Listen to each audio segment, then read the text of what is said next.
Why does it have an arrow on it?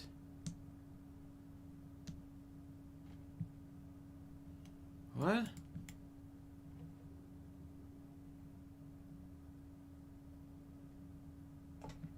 What was that all about? Okay. Let's go. Why do I have an arrow? I don't want an arrow.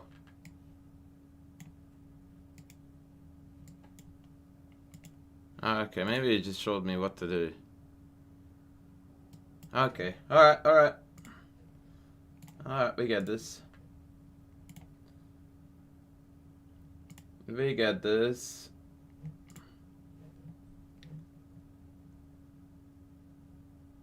Hello, Rivaldo. Good to have you on board again. Alright, let's take this and then block the check, I reckon. Now we will take that and then rook f7. Yeah, that's winning. I just can't decide whether to take this or rook g7. But maybe rook g7 is better. Yeah. Forlan! Wow! Long time no see, brother. Why am I not getting rating points for these puzzles? How does that work? Is this the first time I'm ever doing puzzles? This is so weird. So is this check, check, and a mate? I reckon. Brady! And Sweet Blues is back! Sweet Blues is back. Wow.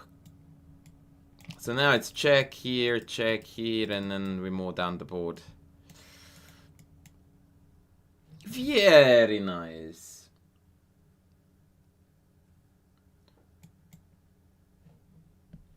Oh, I am getting a rating. Okay. This feels like check. You know why? Because it is. Okay, I'm just doing this, by the way, to build up a bit of audience, and then we will move on to something... Nah, well, it's a different time, so I wasn't sure if it would show. This would be rook takes, and then double take, and then knight e6 fork, yeah? Yeah.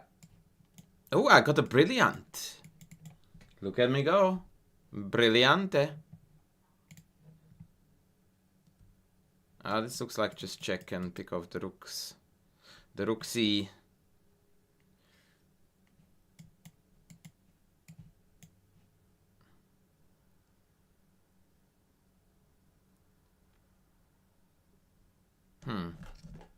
I mean, bishop c5 feels most natural. So we'll go with that.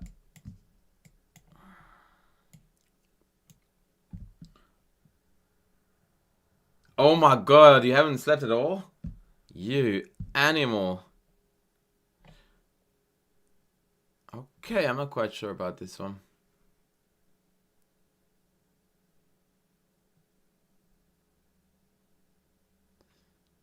Is it gonna be c5? And if takes, then check? That would be kind of dark, but cool. Because there is no point in checking. Yeah, that was it. Ha! That's cool. That's knight f4.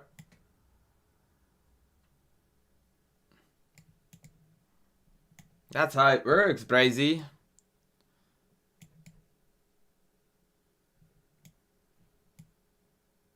I'm not sure which... Both seem correct, but this is safer. Check. No? Yep. Yeah, let's go. And then here. I didn't see that. Oh, bishop f6 and then mate and then bishop is hanging. That's nice. Good. That's nice. It is an absolutely fabulous book, you see. Absolutely fabulous. Or I should rather say series. Squishy! Glad that you catch me live. Is it knight d3, queen takes, and then check and then take? That could be one way to go. Oh no, there's bishop captures. So what the hell is going on here then?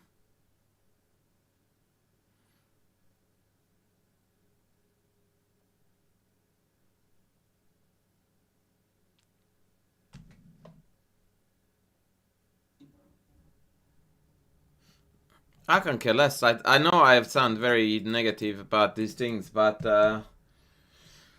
what am I supposed to think about Hikaru playing in 1900? Like, whatever. Good on him. Good on the 1900. You see him, it's a great book. You can learn a fair bit of chess, but a lot about chess history. Yeah, that is typically a thing I would rather buy in a book format, which is not very often that I say that.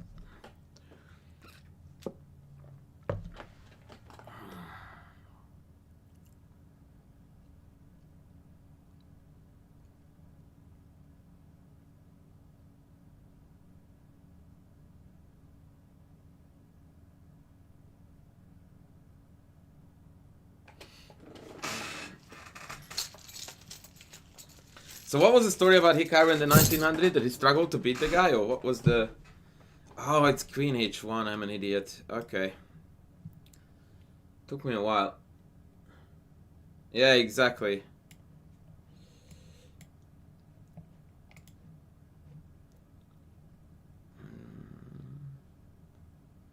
Maybe check. If A2 king here... Oh, that's nice. Is it? Then king before bishop a2, I have got check to pick off the rook. But if king before rook b3 check, then king a4. Right.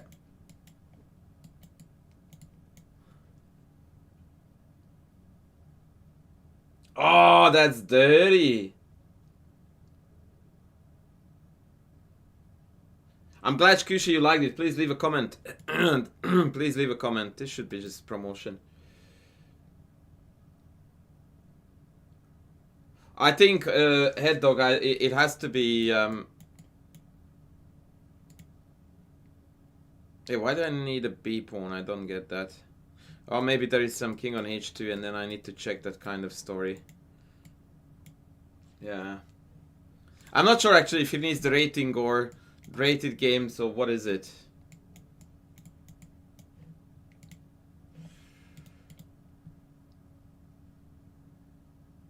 Basta, how are you going, buddy?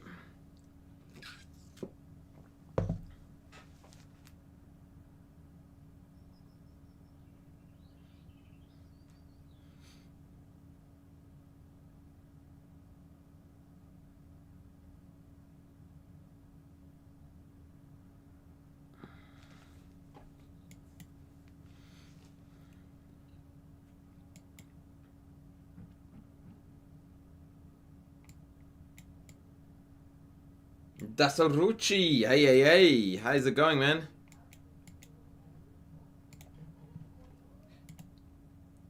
Malcolm, welcome back in. Good to have you too.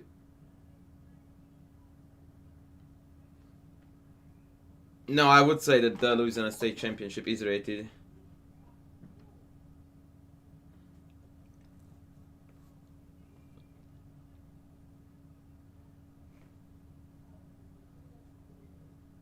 My gut would want me to play here d4.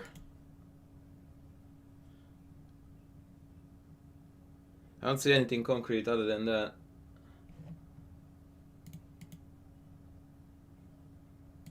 Hikaru is playing in the Louisiana State Championship, apparently, where he played an 1800 player or 1900 rated player in the first round.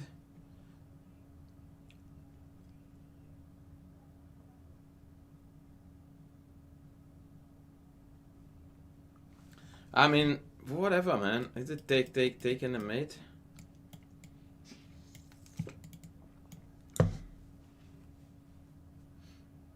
No, that I just left out accidentally from yesterday's. I am actually making up my mind as to what to do today, so the stream doesn't have a title yet because I haven't figured out what to do. Open to recommendations on that note. I'm guessing for some weird reason it's gonna be GF. No, it can't be. Oh, it's queen takes and then castles. That was easy.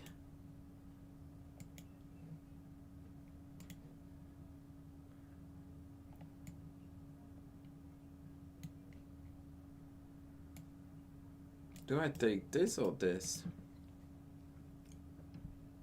What difference does that make even?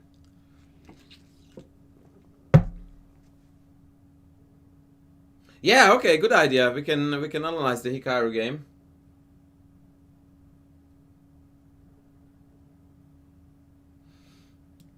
Yeah, but the absolute cinema was absolute cinema in a good way, actually. Fuck off.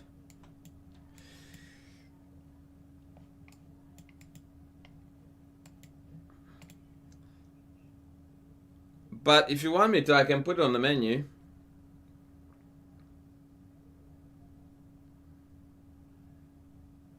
Oh wait, I didn't realize we had a queen. That helps a bit that we have a queen. Is it bishop h4?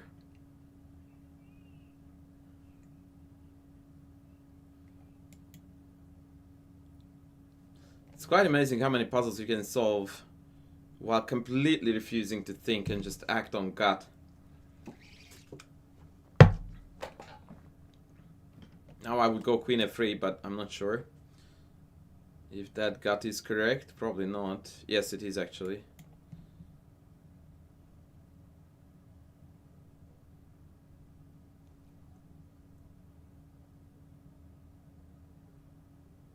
You've been curious about the Kalashnikov. Have you been watching Danny King's Power Play Chess?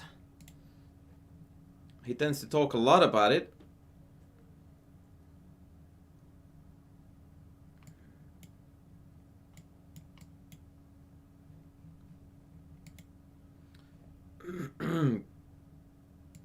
This looks like something, and then d6, and then something, something, something. Or not.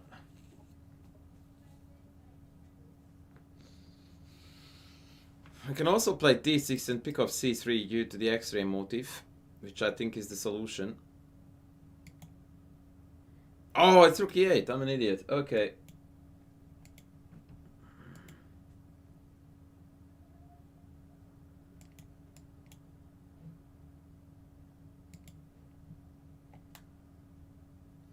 Yeah, right until you hear the Frankenstein Dracula variation, right?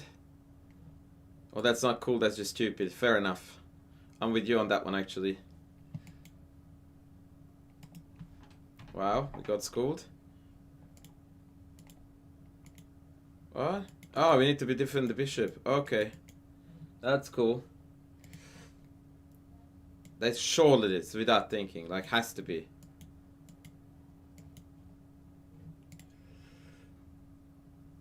Yeah, he talks a lot about that g6 trend too. That is true. The hillbilly attack and the monkey's bum. That is also an actual opening, according to the English tradition at least. The monkey's bum. Nigel Short will tell you about that. So is it gonna be taken mate? That would be very cruel. One more and then we are going to begin. Check here, check here. Check and mate. Clean. Check, check, check. Matutski. Alright, I'm gonna leave it here for the time being. As we have our friend in the house,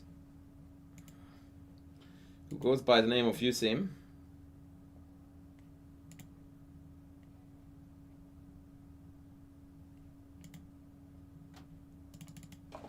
And he wanted his game analyzed.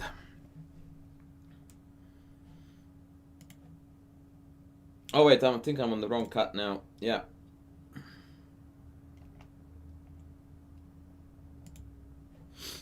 Mr.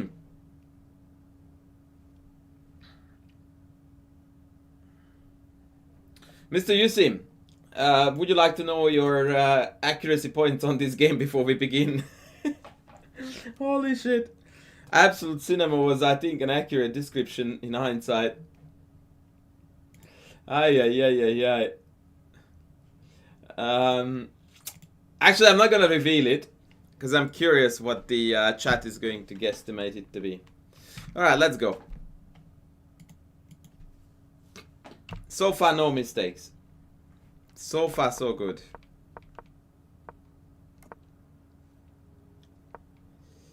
So, that is poop, and you need to go c5 like all the time, every time in the Grunfeld.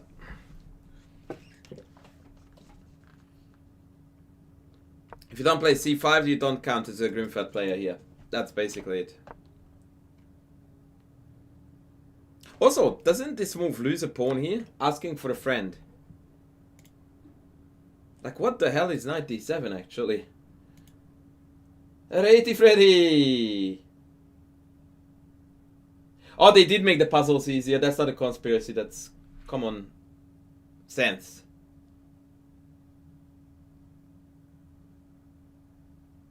Colin, so good to hear, man.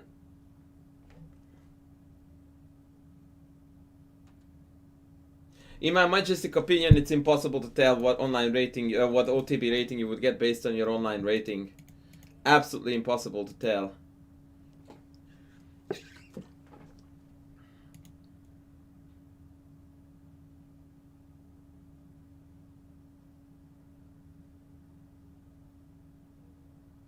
Yeah, 97 was horrid at its finest.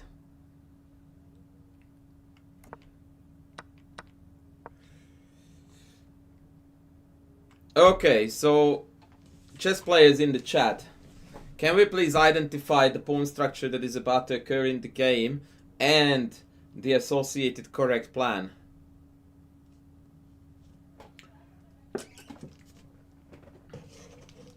Right, so we are headed for IQP, very good. What is the only sensible move that Black has available at his disposal here in that regard?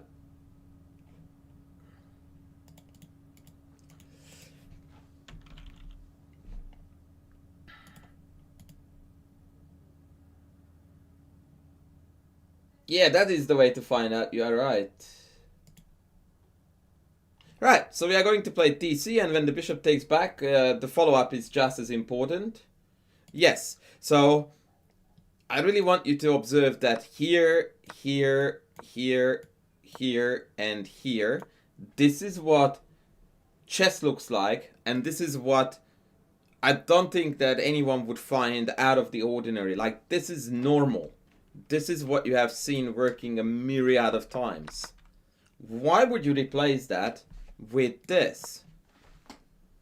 Which fits into nothing. No pawn structure ideas there, no development, no principles, nothing. Random one-off, let's kick the bishop, and when it slides anywhere at all on the board, we go like, okay, and what the fuck do I do now?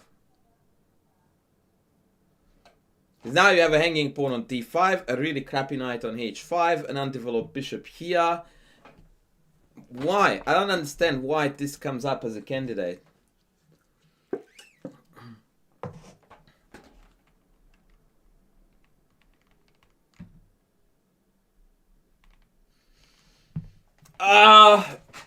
Sometimes the transition to taking on c3 is advantageous if you can hold it on c3, blockade it, pile up on it, yada yada yada. I wouldn't be in a hurry with that here. But yeah, knight h5 here should not have been a candidate, let alone a chosen move to be played. That's actually how the game went. So we have got a vastly inferior version of what it could have been. Okay, so I want you to follow here again the logic of what's going on. You spend 2 moves to trade off your bishop pair, right? To keep 2 really shitty knights. And right after, you go like, why don't I blast this position wide open? How is that logical? This is the textbook case when people who have an affinity toward playing lively attacking chess, they just can't control themselves. Or I should rather say they don't understand the difference between active play and committing suicide. Like, this position is begging in every possible way for you to keep it as close as humanly possible, because you only have shit pieces. Like, barring the bishop on g7, crap, because it's not supported to go to d5 and undeveloped. So what we need is a lot of fixing. We should be starting with bringing this back home. and then trying to obtain control of the d5 square by jumping in or fixing it with e6 and then jumping in, and then we can develop the bishop. Actually, you should jump in this way so the bishop can go here. This is just total random moves without any direction or coherent plan whatsoever. Happens to be losing by force too, by the way, to take. Chat, what is the winning move here for white?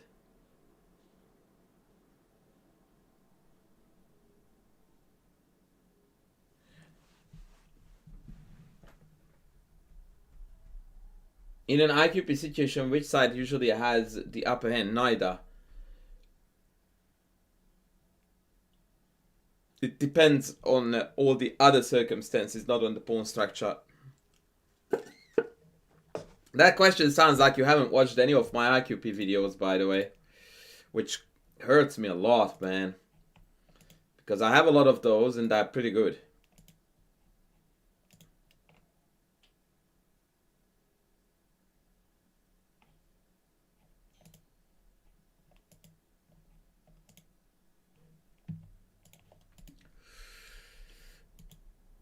Yep, bishop c5 and the game is over.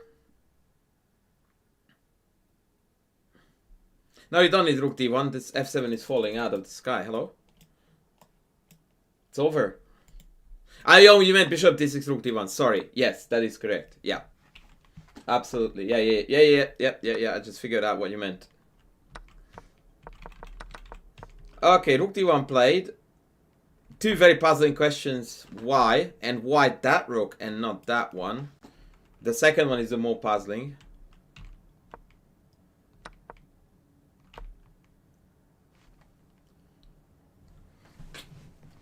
Okay, this is where this game gets real weird.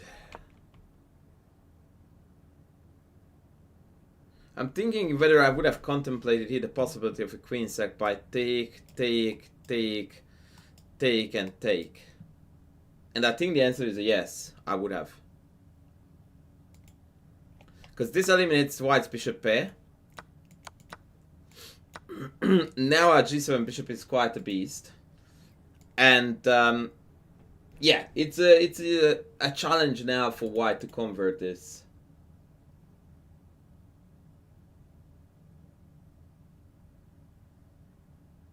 Yeah, that's a stupid take, Muorota, to not to take the isolated pawn yourself. And that tells me that you didn't watch my videos too. Because I very specifically say in all of them that you should absolutely go out of your way to ensure that you play the IQP, not to avoid the IQP.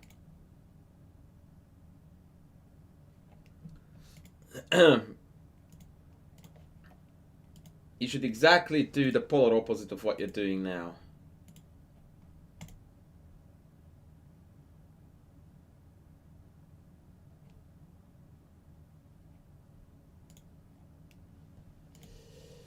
Alright, let's go back. So it played d3, which hangs b7.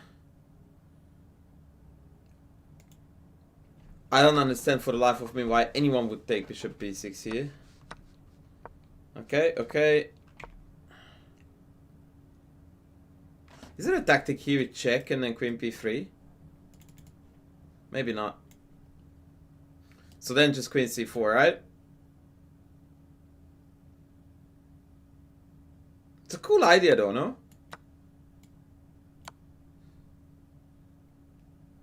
Oh, the engine reckons 96 is better. Really? Okay, I suppose I have queen d5, knight f7 in the end. Fair. So I wasn't actually completely stupid when I contemplated this.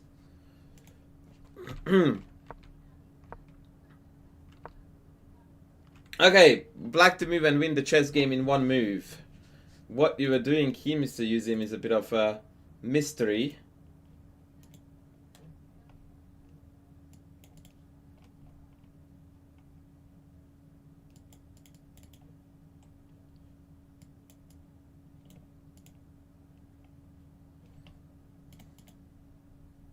Yeah, can you explain yourself, please?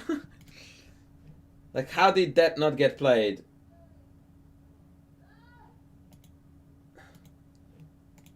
I mean, this is 1600 rapid, right? There is a piece that can be attacked and can't be moved. This is the part of our chess that still mystifies me a lot. Like, how can we play so well and so badly in the same game?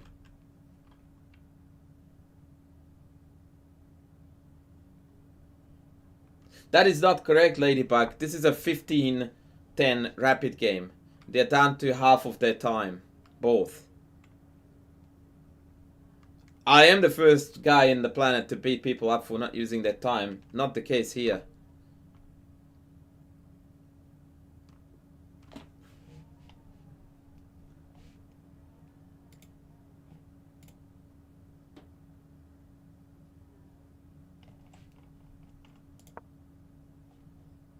Yeah, I just checked. It's 15-10. Well, one of the players is in the chat, so go easy on how badly you are going after them.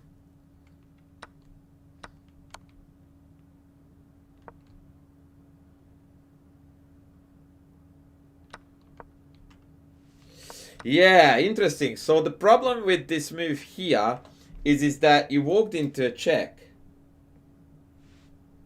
But that was a subtle thing, so I'm going to let that slide for the time being. That being said, rook d8 makes a hell of a lot more sense to me than forcing the opponent to play the move that they wanted to play anyway. Please tell me that you didn't think that you were winning a piece. Because that would be very, very sad.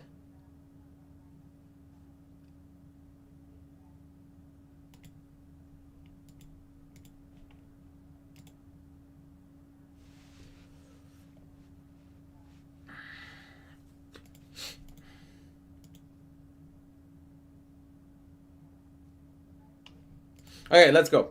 I don't know why this was played.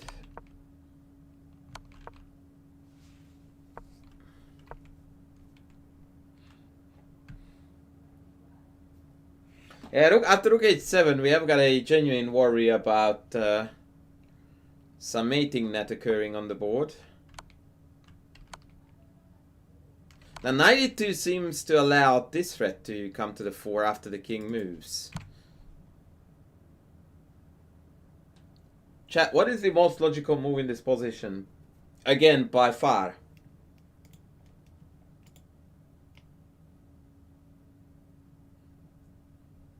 Which is also, in my opinion, the gut move. Like, that's where you would want to go, which is based on feel.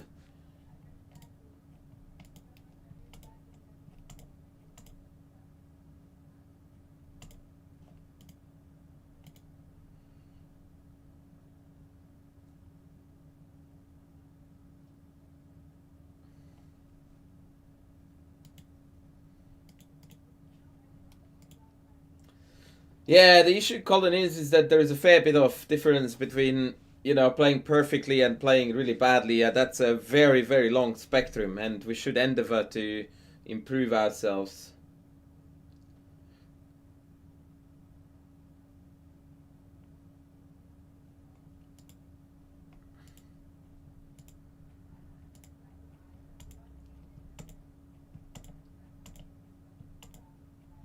Like, just because I will never be able to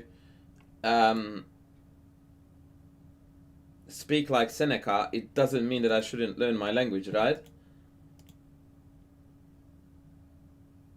H5, of course. Of course H5, because it kicks the knight, which in turn is going to facilitate a tiny nook on the side of the board for your king to always feel safe. And it also means that we have got now a target on f2. For example, here we have knight e2 check. And now the king has to go to f1, otherwise rook f2 wins for us. Well, it depends. I can't suck this in, but you get my gist. For example, if they go here, king h6, and now we are threatening to take f2. So now things are getting dicey.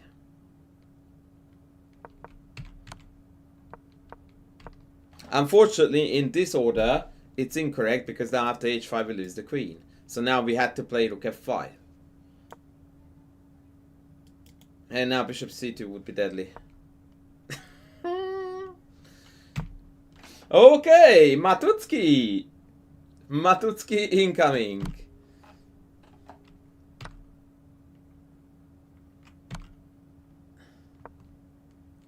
What is going on, man? Wait, hello?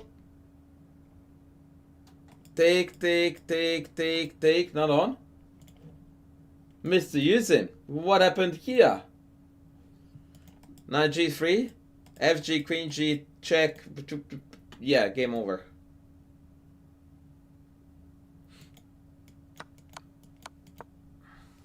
Actually, I can't take this because of Knight H2, right? So I need to give one more check. No, I take this back. This is not as obvious as I thought it was, because when you take rook takes, it's check. So you need to be a little bit careful here.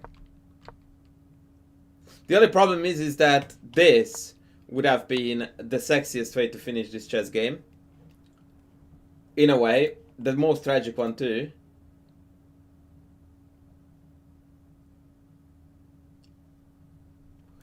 Whereas King E4 is going to be the game.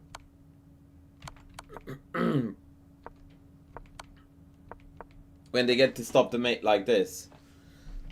Now this is definitely worthy of Scream, I reckon. Like this game needs to turn into some cinematic experience.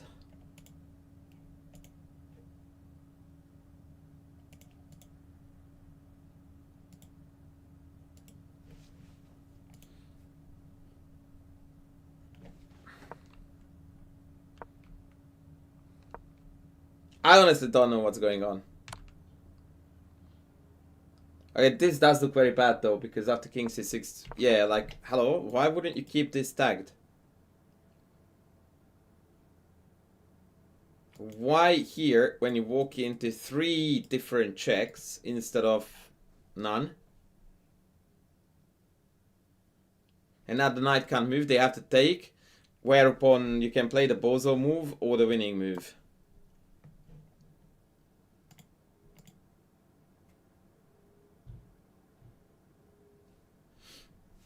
I don't call this time pressure, Ladybug, because they have got... QSIM has a minute 30 with 10-second increment. That's not a time trouble. That's... like, not when you're up a queen.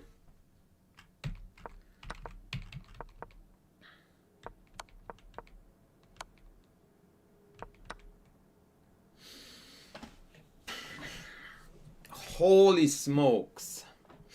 What a game. What a game.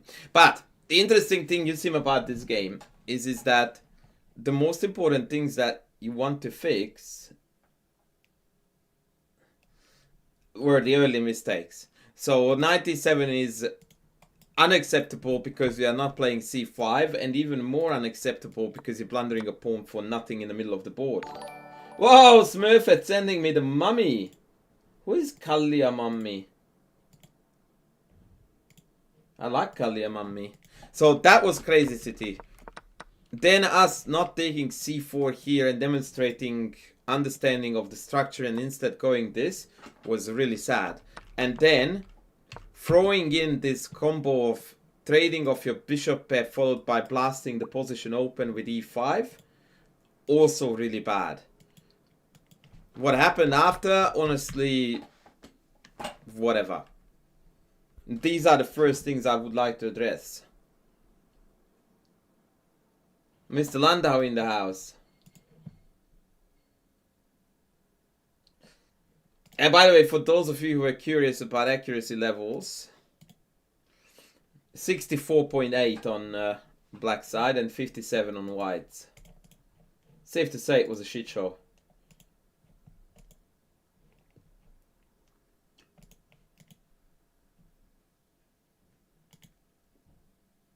Chessboard in the house, and once again shout out to Smurfette for the sub.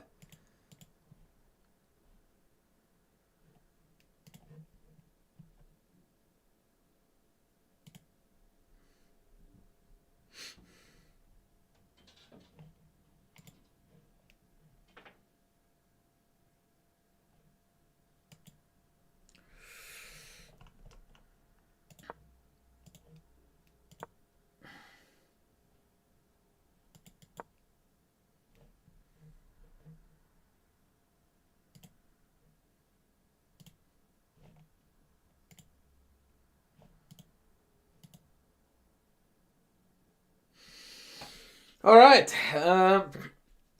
Do we want to analyze anything? Francesco Raggianti. That sounds very, very Italian, Francisco. Buongiorno, signor.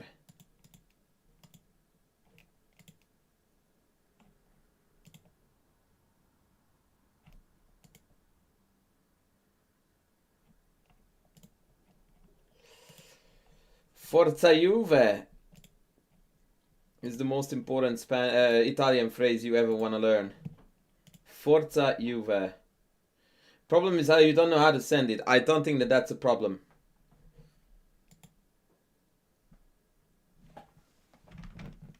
The problem is this. The rest is not a problem.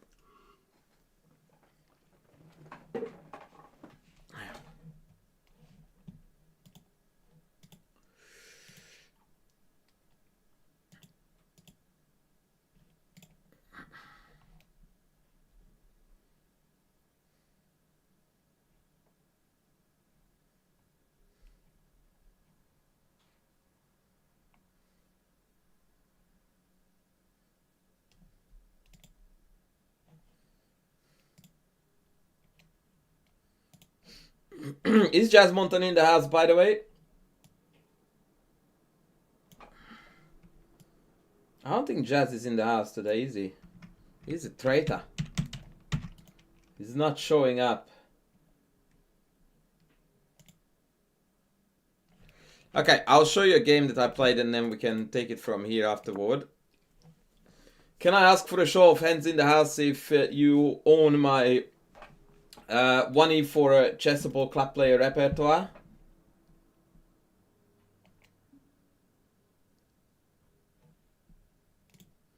Anyone in the house? Use him does.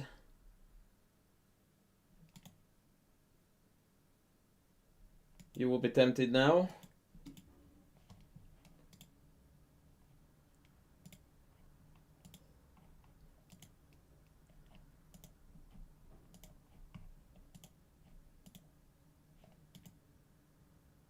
Oh, Mr. K has it too. Okay, so this game, like most that I play, feature one of my opening recommendations from my chessable courses.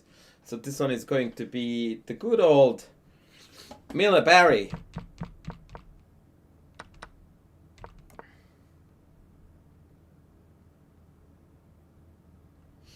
Oh, Francesco. Ay, ay, ay, ay, ay. Italian dude. His father is the ultimate role model. Going for Juve like any Italian would. And this signore is messing up the family tradition for going for AS Roma.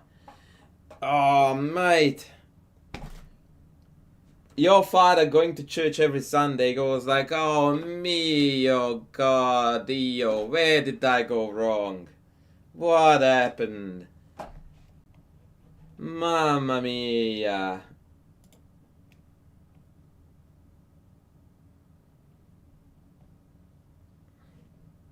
Alright, so knight d4 played.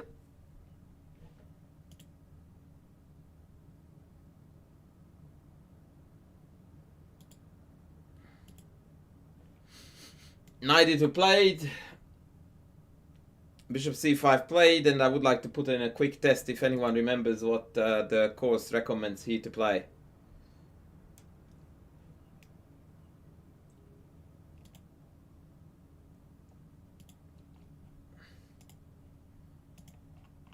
Yan, putting an item on your wish list is a waste of time. Put it in the basket.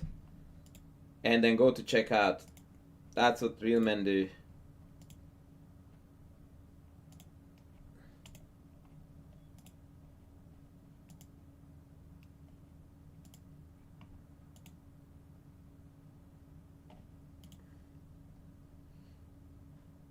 I am dead.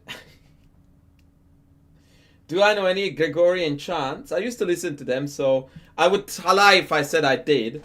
But I also think it would be far from the truth if I said I didn't.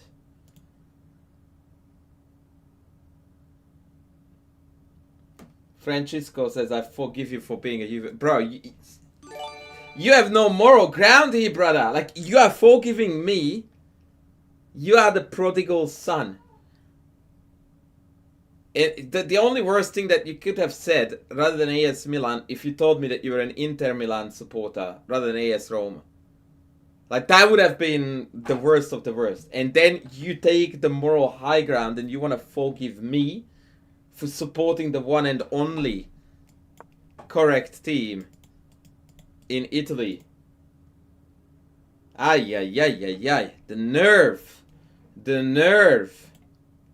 Oh, risky move, Reno. Welcome in. You are up next, buddy. Anyway, b4 correct. b4 correct. My opponent took here. I took back with the queen. This is the novelty of the course. So the old move here used to be knight f3. And I'm not necessarily suggesting that queen f3 is much better. It is marginally better. But it is something that people don't know how to handle. Bishop d4 is best here, by the way, with queen g3. Queen b4 played. And here I played slightly... Well, no, actually, it's not inaccurate at all.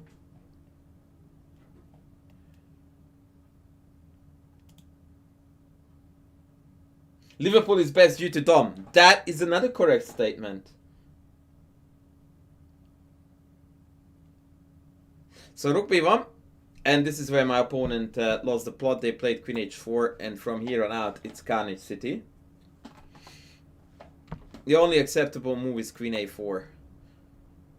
You need to be able to see your bishop. Because rook b7 is coming. And then there are all kinds of tactical ideas associated with the sack, as well as denying castling. Hence, queen h4 is horrid. We took, and they played knight e7. I managed to play the best move here for white, although the second best is very, very promising too. Hello to moves in the house.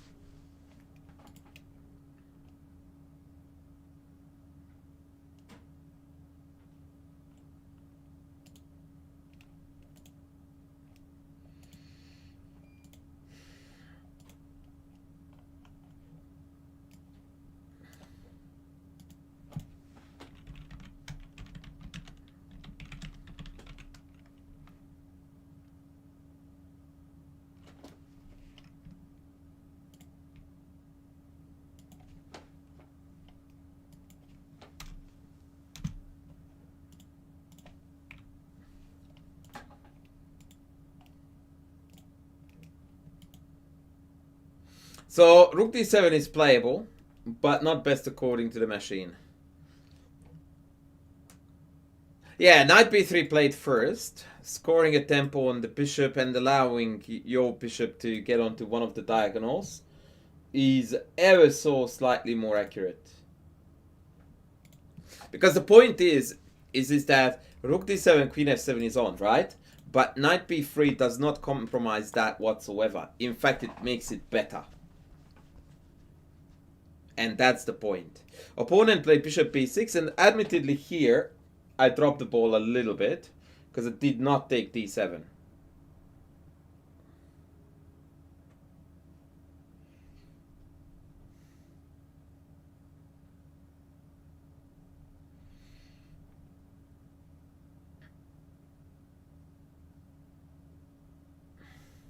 And the reason why I didn't take d7, apart from being a bozo, was because I looked at this and I thought to myself that this is not good. Ask me why I thought that, because king takes here, right? And we win. So I was blind there. But, to be fair to me, king c7 is actually good for black. And now we have got problems with f2. The reason why this line is complete bollocks is because in this position, instead of taking f7, you can go check first. And here, instead of taking, you can go bishop a3. But since this is a little bit counterintuitive, at least in the sense that you would want to go, and on neither occasion was this a correct move, I went with the more human this. With the idea that when I take and take, I have the dual threat of tickling e7 as well as check and here. But you can call me soft here, and I will wear it. I'll wear it. No, I wasn't scared. I was just combination of lazy slash a bit sloppy in calculation. Soft, yeah, I'm good with that. I'm good. Knight g6 played.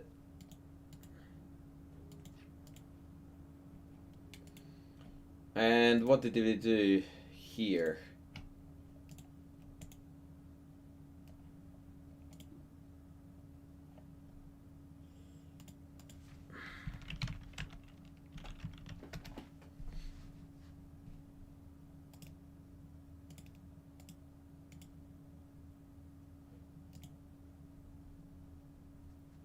Yeah, it's not inaccurate. Like this one is +4, this one is 330. So yeah, duck.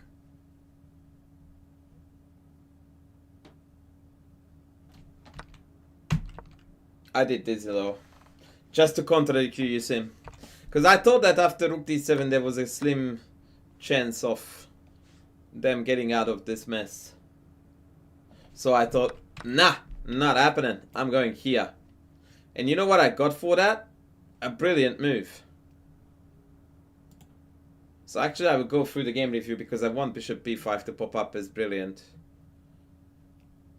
Oh, score 89. Still poo, but I want to see my brilliant. What? Horseshit, it pops up now as a inaccuracy. What? Ay, ay, ay, ay, ay. Life is so unfair. So for the record, another thing that I didn't see clearly enough or didn't bother looking at was that Yusim's correct move is correct because of this. Oh, this is beautiful. So I didn't see that here I can check my way out of being hurt.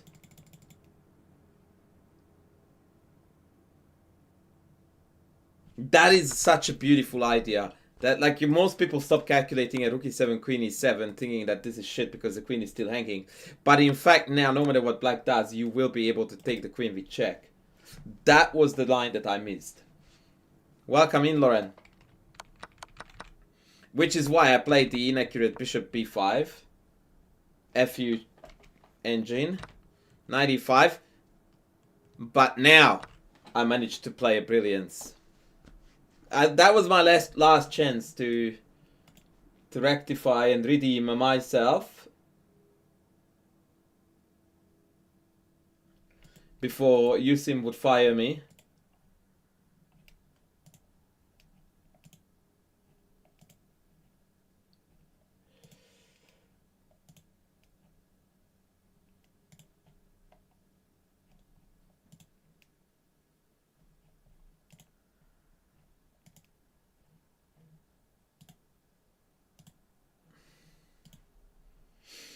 And so I took this, and yes, I landed a double exclam. Yeah.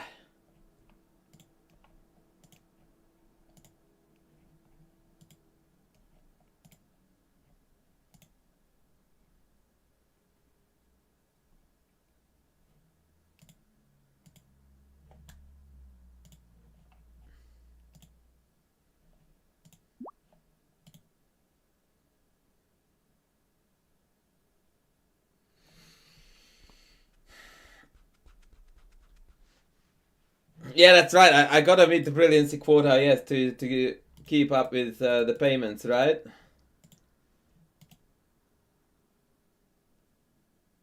Yeah, and my opponent resigned here upon seeing that check queen e7 is not really playable, and after king c6 we are going on a king hunt with either rook c1 or check king here, check king here. Actually, can we see the finish here?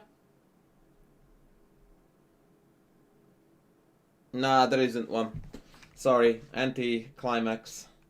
I thought I saw a mate, but there isn't one. What would I have? I feel like I would have played rook c1. Yeah, I'm pretty sure I would have played rook c1. I had some vague notion, which would have been a blunder of going for here followed by mate. But that ever so slightly blunders f2.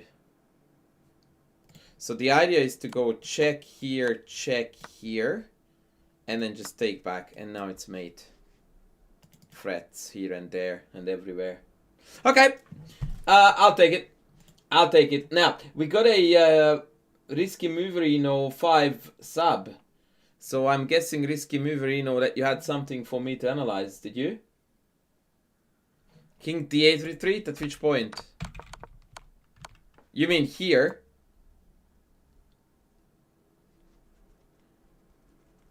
That's actually a good call.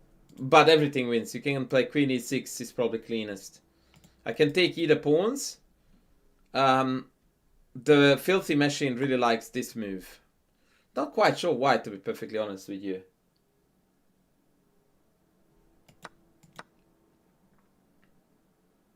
But these rooks are not gonna see daylight, that's for sure. I would instinctively just take this.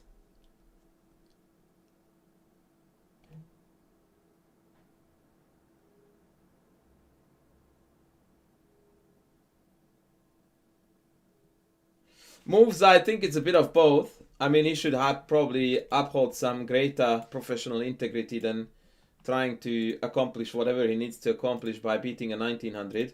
But it also shows the flaws in the FIDE system. As a matter of fact, it might be Hikaru's way to throw some shade at FIDE. I don't know. But I don't know enough about either the system or the actual situation to judge, so probably it's better if I don't.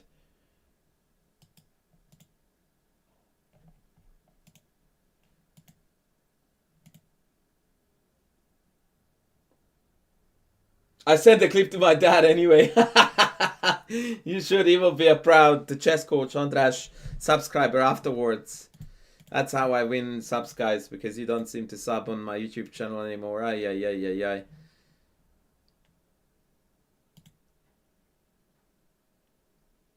Alright, so Risky Moverino, I haven't received shit.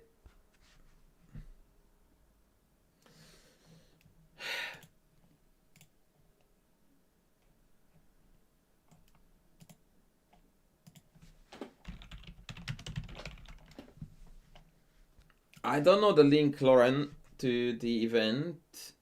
Hans also enters the Louisiana State Championship is the first thing I see on the garbage tip of the internet, correctly known as Reddit.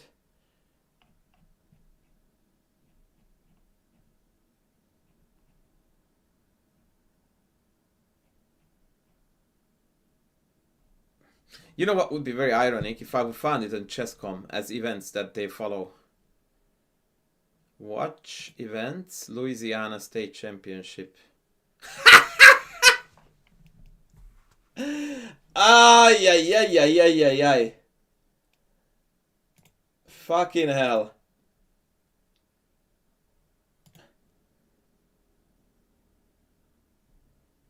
He wants to tell you that you are his goose. I hope so. Grazie. That's awesome. You would be delighted to know, and so would your old man, that I would love to take it on my next family trip to Italy. Probably next year, maybe after that. Okay, so let's read the Louisiana State Championship is a 5-round Swiss tournament with a $3,000 prize money. The event is taking place in New Orleans and starts on the 30th of August.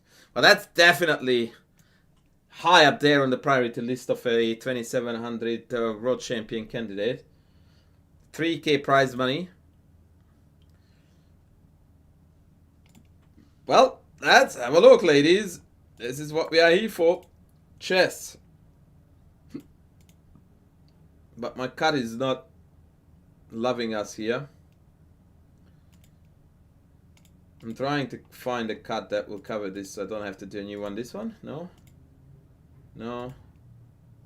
Fuck it, let's go with this.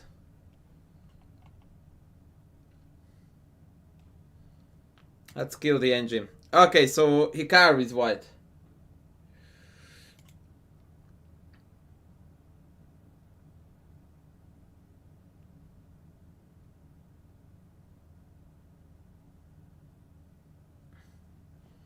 So, can anyone fill us up about why he's playing this? Is it number of games required or rating points required?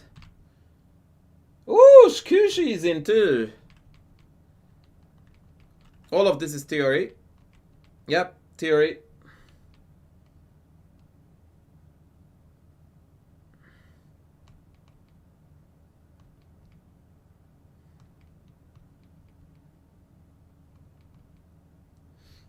Yeah, see, I keep on telling you, this is what 2800s do best. I sent you a PGN, but can you please elaborate, my dearest, lovely, risky moverino, where you sent it? Because you didn't send it as a ChessCom message, you didn't send it on Twitch, which leaves us very, very few options left. Am I leaking shit? No, hopefully not.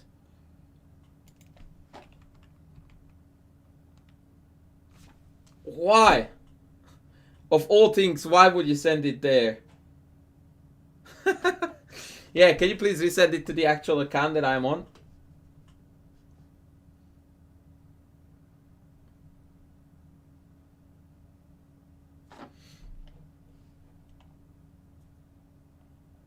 Move, Summer. There is a rating spot to qualify to the candidates. Hikaru has very high rating but needs to play 40 games within 2025. He needs 20 ratings to reach his goal is to play weak players to maintain his rating. Okay.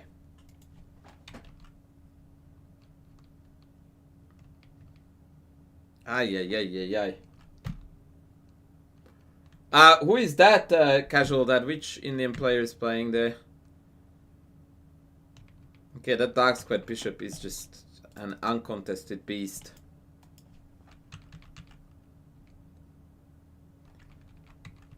Now, I would like to say, shout out to the 19 hundo. He's definitely playing a good game. Like, it's plus 0.4 at the moment.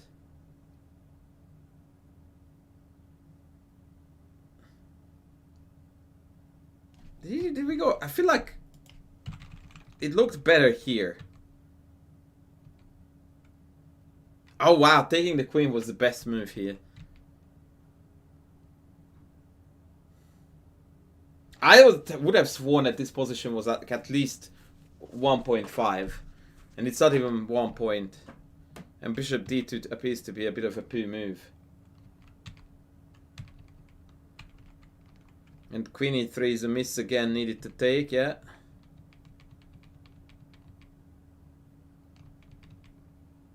Yeah, now the a5 pawn is gonna be a bit of a problem.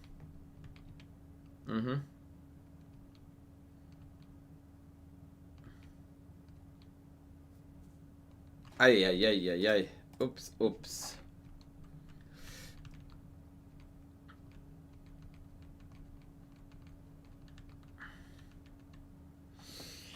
I mean, bloody hell, he had to work for it. That's for sure.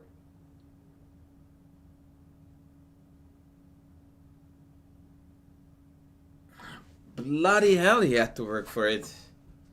Okay, who else is there? I don't see any Indian super GMs on the list.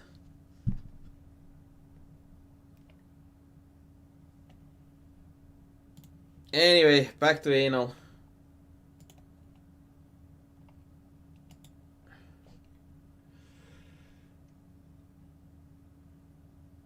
Oh, was there a guy with Steph Curry? What? Oh, wow! That is Mintox! Steph Curry shooting threes. Ay. That is lovely.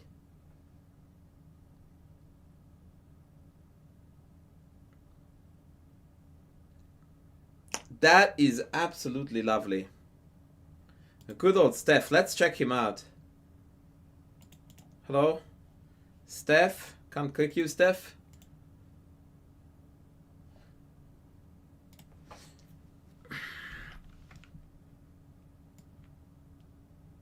Oh, okay. This is Shkushki. I'm still waiting for Mr. Risky Moverino to send me the game.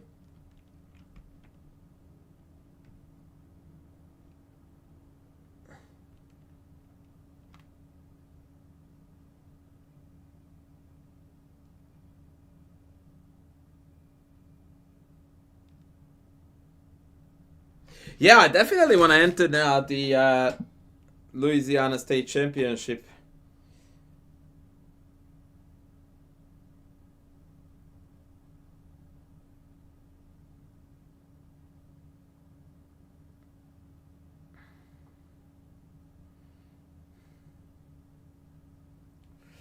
Yeah, imagine Hikaru rocking up to the state championship in Louisiana and turns out that he's not the most famous player in the field. That would suck a lot.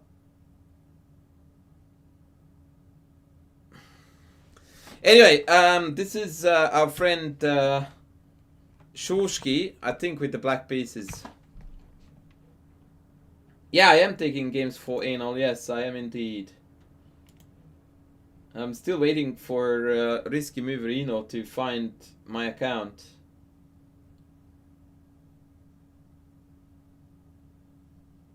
Oh, I thought you were talking about current events, Casual.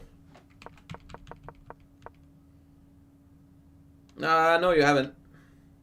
Ah, yes, you have now. I do. Yep, we're good. Okay, let me finish this first. Okay, goody. What is the rating here, Shushki? I forgot to read your message. I didn't want to dox it.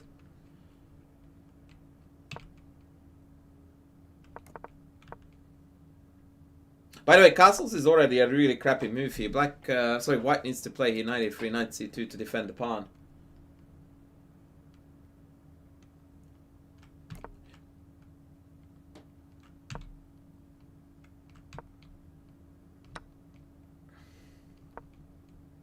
I'm not getting the answer I'm after with the ratings, but that's okay. So, I'm also confused why we are sending this game in. Isn't black winning completely? Okay, explain to me like I'm two why we are taking the knight and not the bishop.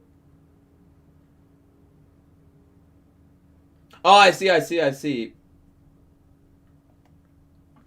Yeah, agreed. Like, it clearly goes to show that the system is messed up.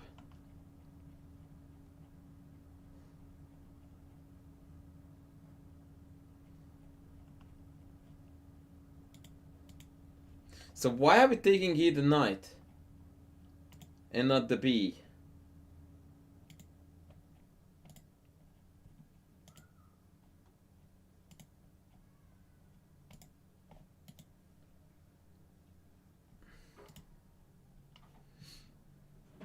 And we're not getting the answers that we're hoping to get.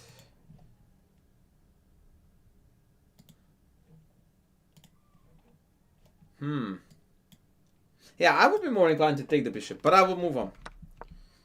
And then queen c7.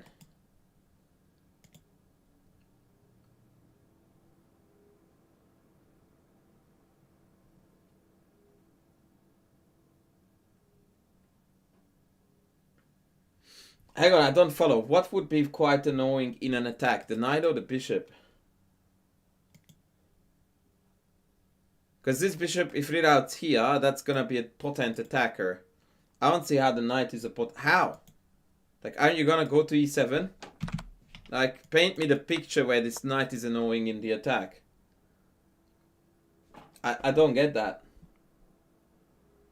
I cannot here create a scenario, and I'm trying, honestly, where this knight is becoming a potent attacker on the king side.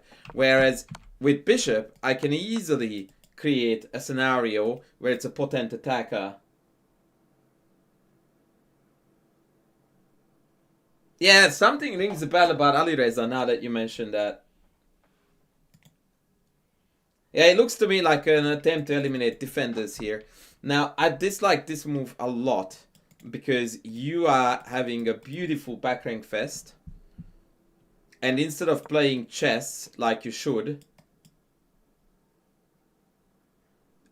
we are hunting a pawn that I wouldn't even take now if they paid money for it.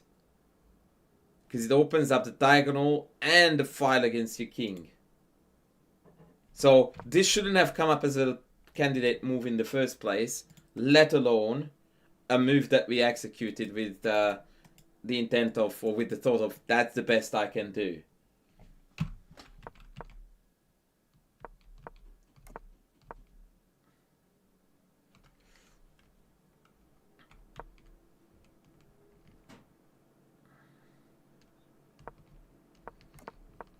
I don't know what X-ray you are talking about, prophylaxis.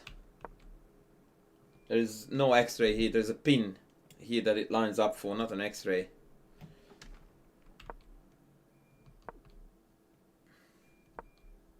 Jesus. Okay, so I don't like b5 here either, by the way, to be perfectly honest, because it allows white to create a very obnoxious pin. Why don't we just develop?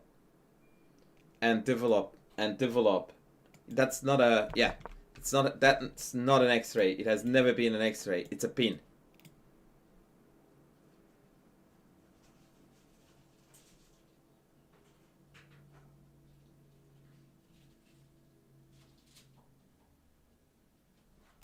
But anyway, I'm just very anal about X-ray because it's completely misused in like 90% of chess literature.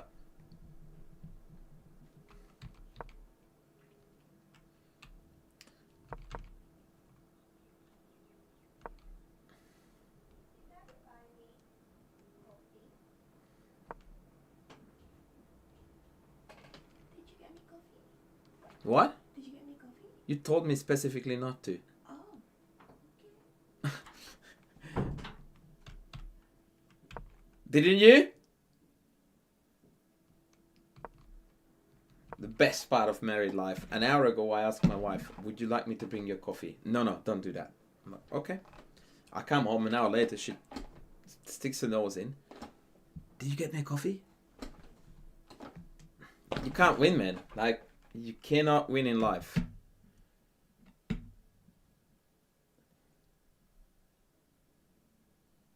Yeah, a6 b5 was not to my liking. But now this is fine again.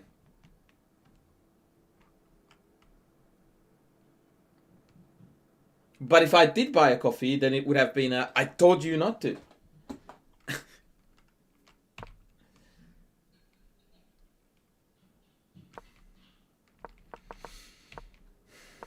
Okay, I would have gone this rook because there is absolutely nothing happening on either of these files. So what is the point of keeping the rook on the A file? Right? Whereas there is a world where the rook might be needed for the kingside defense. Like, this feels like you're abandoning your kingside altogether for the sake of keeping an extra rook on the queen side. To what end? Like, this is not gonna ever be relevant. Ever. It's a small thing, but I thought I would point it out for you.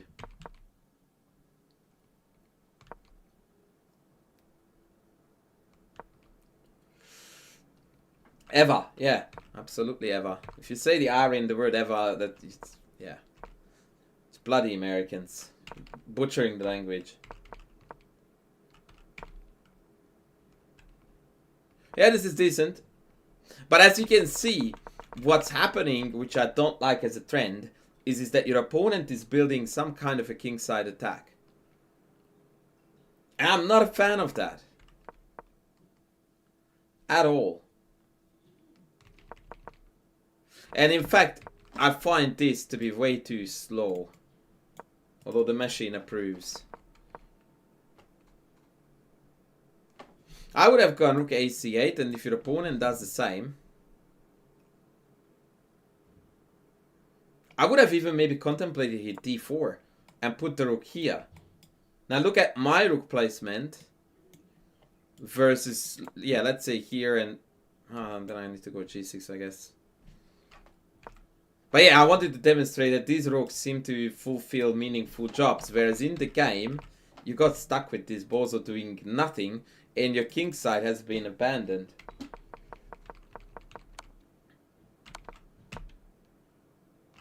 Very good.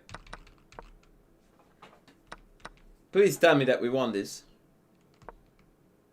Very good. Yes. That I agree with, Mr. Prophylaxis.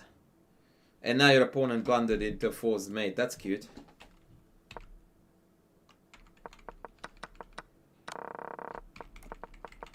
Yeah, I mean, it looks like you were force-fed a victory by white. No offense to your opponent, so we didn't need to do an awful lot. And we pulled that off with reasonable consistency and accuracy. I think it's actually a 90 plus game in hindsight. Is it? Yeah, I think it will be. Oh no, 84. 84. But overall, that was quite good. That was quite good.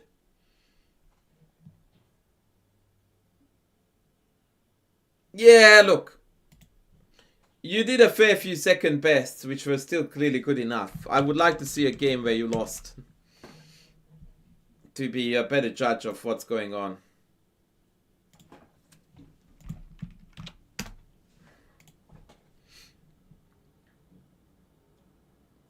Tanner, welcome in. Welcome, welcome.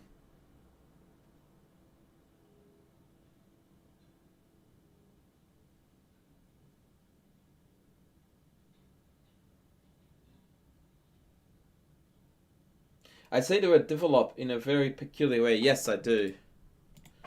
I say most words in a very unique way, which is a polite way to say that I say words in a fucked up way. Wait a second. Who is who here? This opening is already off the rails. Risky, are we white or black? Please, for the love of God, tell me that you're not black here. Please. Ah! Thank God. Okay, let's see. So knight f3, bishop f5, c4, d5. This is when you sign the score sheet and you go like, game over.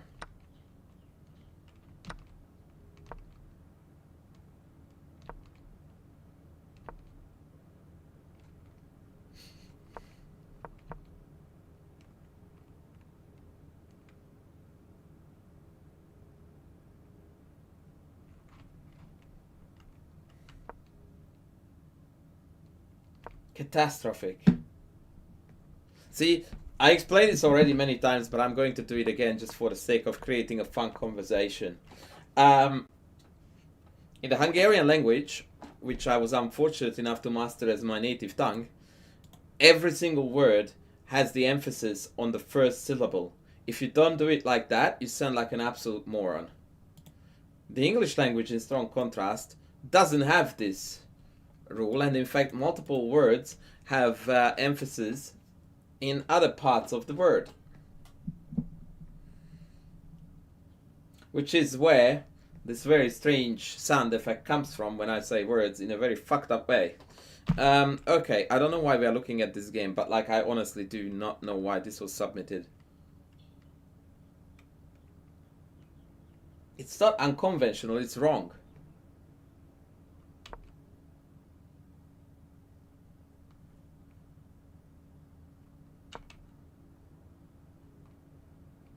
Like, I don't do it because I think it's good. I don't do it because I don't realize it's fucked up. Sorry, I do it because I don't realize it's messed up.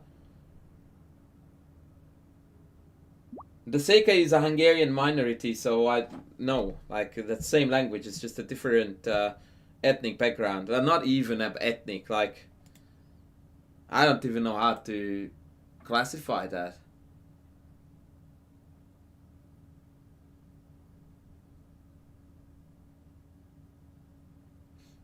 I'm not even sure if that's an ethnic background, slightly different, or an even smaller of a subcategory. I'm trying to think of an analogy. An analogy.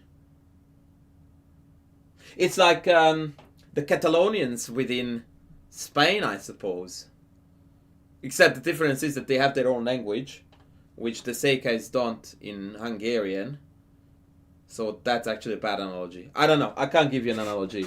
Yeah, it's a regional. That's a good one, but that doesn't really refer to race, does it? Or yeah. I know a few years ago I had a Bogo Indian record with c5. I had a fun little video there, but that only works against bishop d2.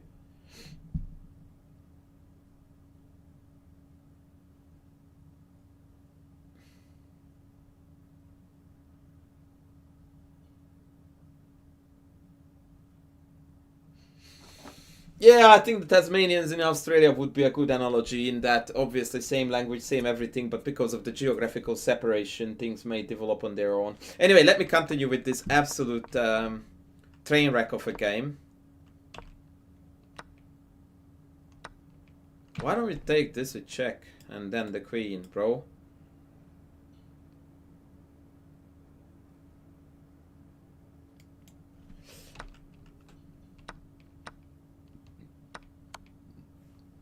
I am so puzzled about what is going on here. Fucking hell. Knight, and now queen e6, queen side castle, please. Yes! Yes, yes, yes. Totally worth the money. Totally. Totally worth the money. Now, I don't know why we're not playing in 95, 97 mate, but let's not be perfectionists.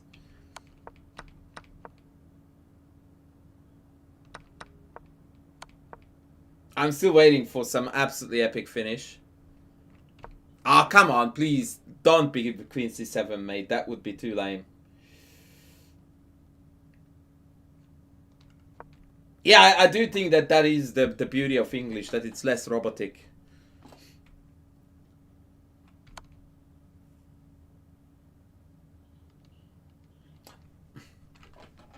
That's the correct answer, Sergeant. Well, I am very grateful for the 5 gifted subs. I think it was money really, really well spent.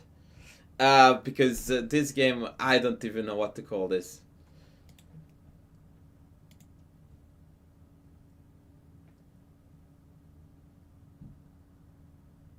Oh, okay, Santa is different, right? Because that has an Aussie flavor to it. That's different. And in that way, I wouldn't call that mispronounced. Like when I say catastrophe in the wrong way, it's actually mispronounced. Santa is just correct in a different way.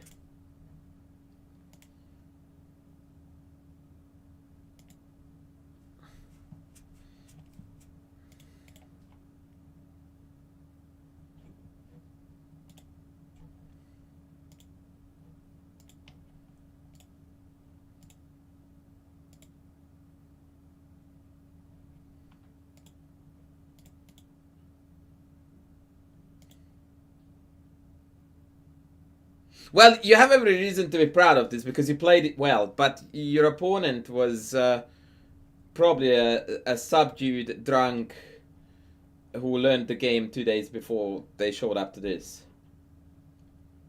I feel like I didn't quite give you what you earned, so I might go on a trip and find a game by you.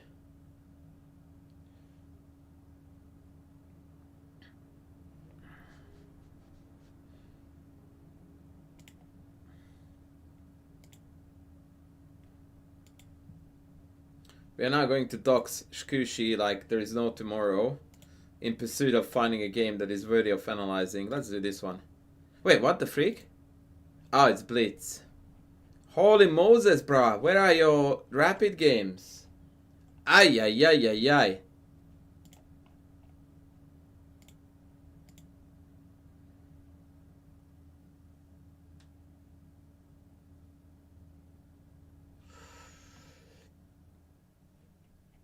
Freaking hell. Don't you play proper chess?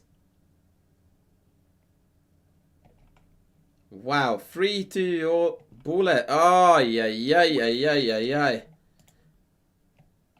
Chess. Where is the chess? OMG.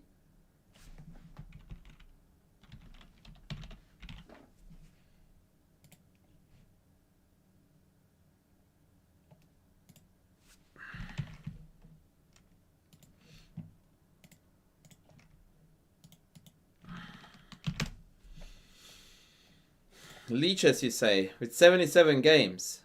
And you say that you play more there. That's an interesting definition of more, but I'll take it. Alright. You didn't ask for it, but you're getting it anyway, brother. I found you. I dare say that this is you with white.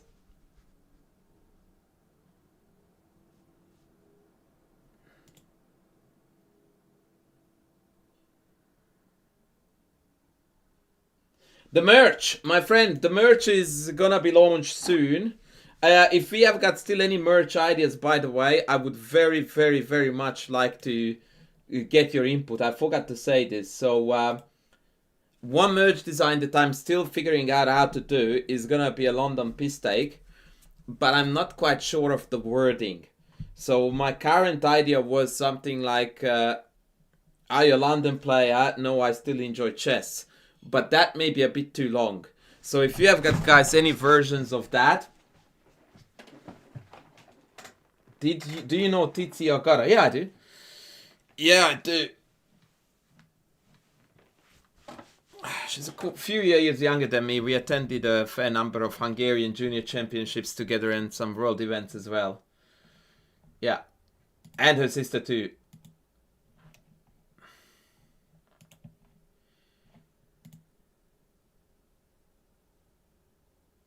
A bus has hit the second tower.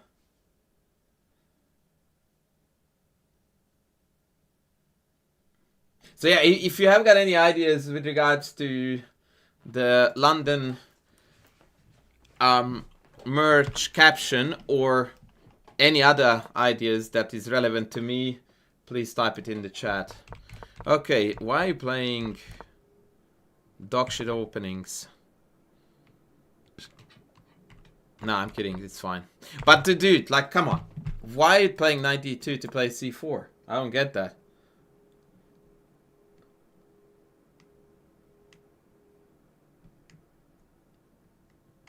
Yeah, London has fallen is... I know where you're going with that, but the cleaner, the easier, the less explanation, the less thinking needed, the better it is.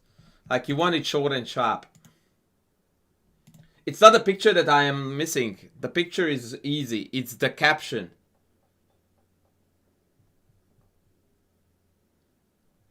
So yeah, why are we playing knight d2 and then c4 instead of playing c4 first? And then instead of putting this knight on this shitty square, let's go here. What do you mean you are way too materialistic? No one in their right mind would ever take this.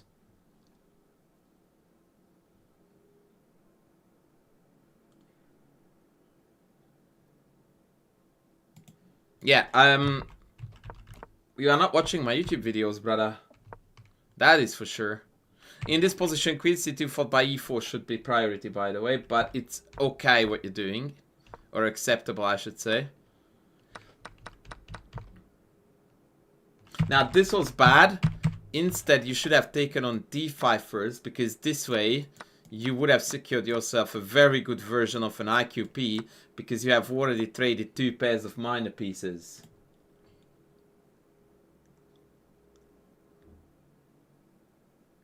Right? So, you don't seem to play dynamic chess, but we are playing positional chess poorly as well.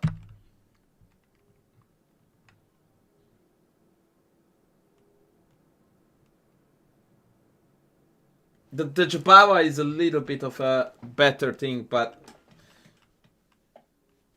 not by a lot is my view. You're still playing a system opening against every single thing they can throw at you. And it's not even the like objective value wise, there's absolutely nothing wrong with any of them. It's like, what do you want in life? If you don't want to spend any time on opening theory and you don't mind playing the exact same position game in, game out for the rest of your life, the London is a fucking blessing for you. Best shit ever. But if you play chess because you would like to see how far you can go, you want to spread your wings and you actually want to enjoy the immense beauty of the game, then stay away as far as you can.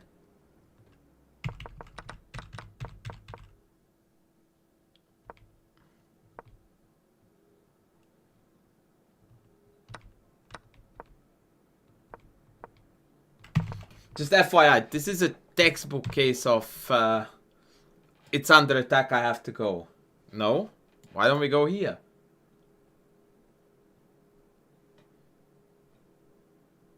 And now after take, you have got check first. And now, welcome to Shit Creek without the pedals.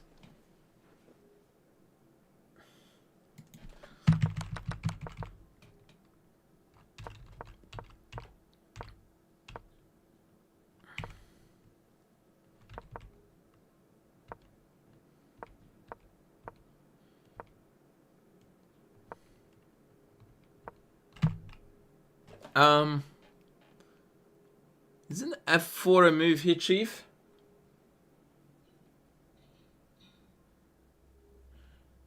Do we have f4 here like most natural, annoying, obnoxious punch in the face? I play London, not chess. Yeah, the other way around, I think that would be better. Hey mate, views are looking good, aren't they? Not really. She is coaching chess with Patrick. Who is chess with Patrick? Ah, the London system, because thinking on move 3 is hard. I like that. We could maybe replace that with thinking for myself is hard, but yeah, wow.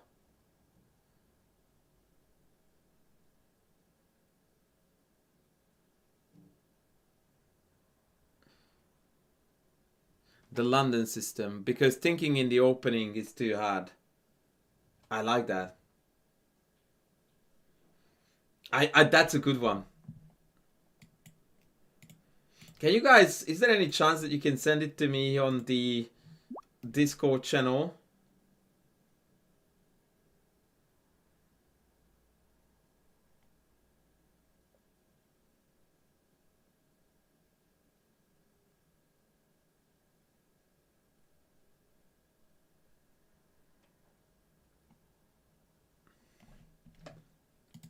Maybe I will open a new channel there for merch ideas.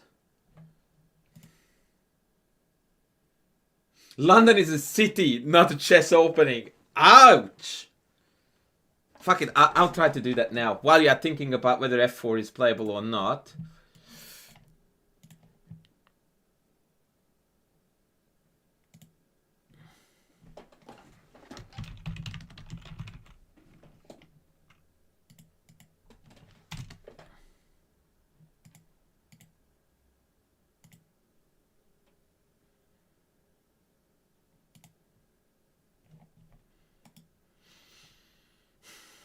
Can you guys confirm that you have access to this? I pasted a Discord link.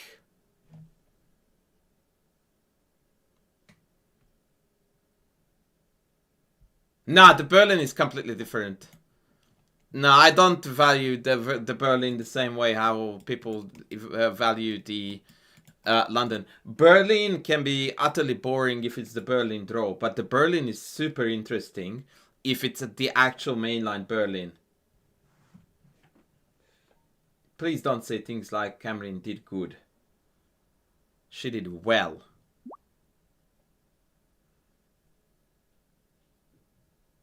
Yeah, what is that Chess with Patrick thing? I'm inclined to Google it now. What the fuck is going on there? Like, I don't know anything. The fuck is this guy?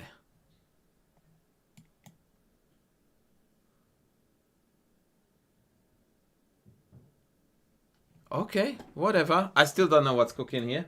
Anyway, f4 was the chess move.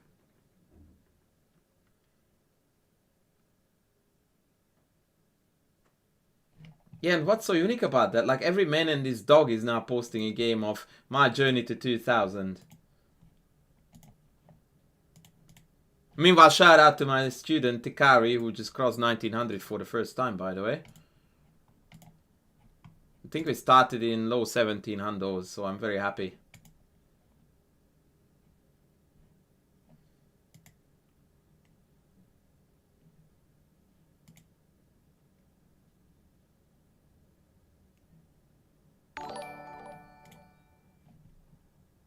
My journey to 700.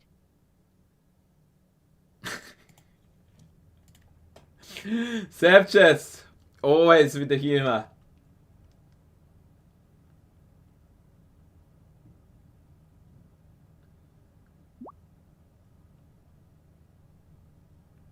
Well, Shkushi, I love the way how you are thinking there. Like, 0 lines, 0 evaluations, airy-fairy stories all the way. I hear you. This is exactly the dilemma. That after f4 there is take, and now there is this to calculate and this to calculate. But you did neither. You just went like, shit, this looks scary, and you moved on. Which is not how chess works. Bishop g4, by the way, I think can be met with knight f5, which is one of the sexiest moves you will see all day.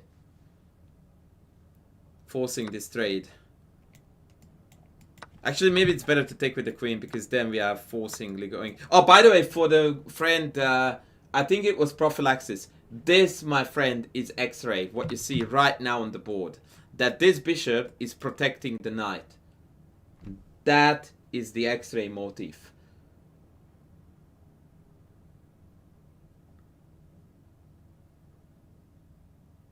That's right there for you. Or better still, this is the X-ray. That I take this and the bishop is covering my queen through the body of the bishop. That's the X-ray. Even grandmasters use X-ray all the time incorrectly. All the time. That is a textbook X-ray motif right there for you. That knight is protected by the bishop.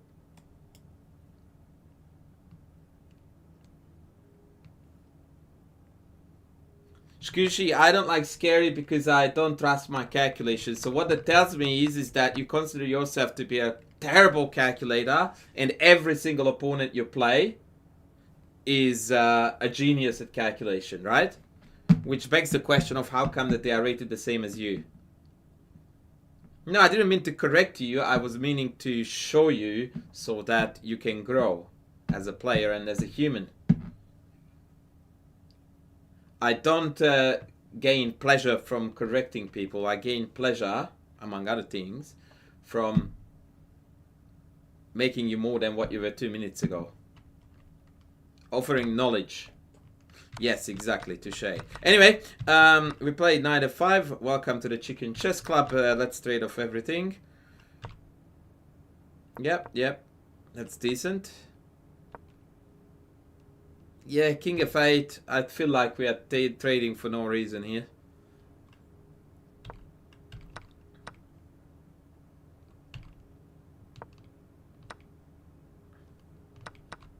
Good. f4, game over. Yep. Yeah, take. Yep. I don't understand the check, but okay. Okay, now I do. Opponent went full on brain dead.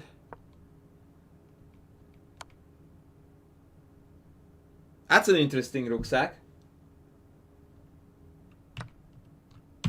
Yeah.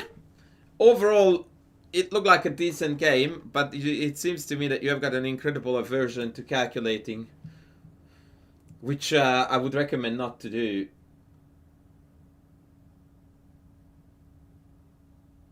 Matesky swears a lot. One of the reasons that can impact views made. What?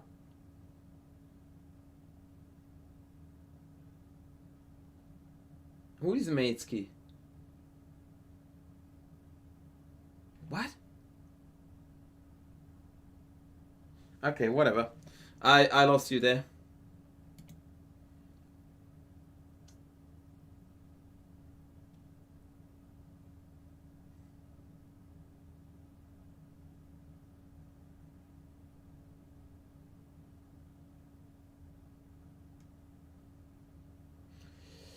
I saw the advertisement of God I'm Chess taking on the road. I think he's gonna get his ass handed to him. Oh, Matutsky is me. I don't swear a lot. That's not true. In fact, that's fucking bullshit.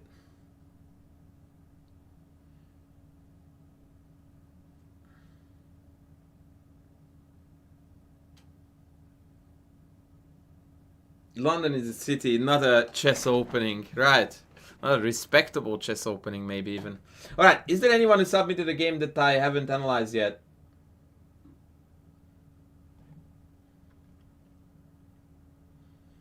Or we are now even Steven?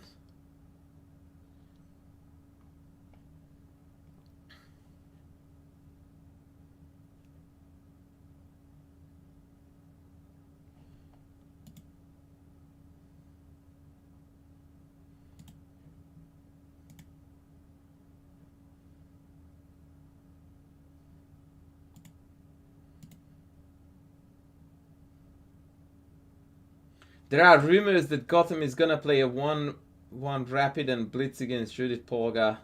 I would be very, very surprised if that went down. I would be very surprised if that ever happened.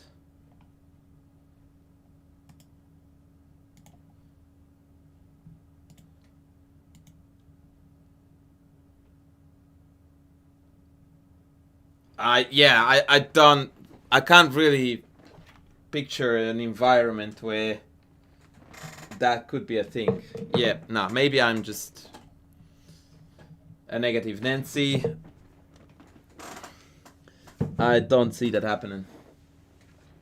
Yeah, I didn't want to add to it the reasons why I don't think it's happening, because I don't want to... Este, coach. Ain't seen you in a minute.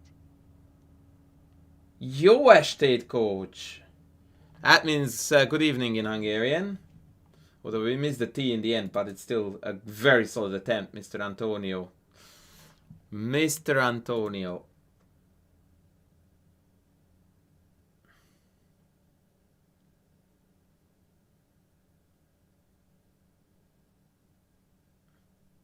Yeah, except I don't think I need to tell you the teeny difference between the accomplishments and careers of Pia Kramling and Judith Polgar. Notwithstanding my immense respect for Pia.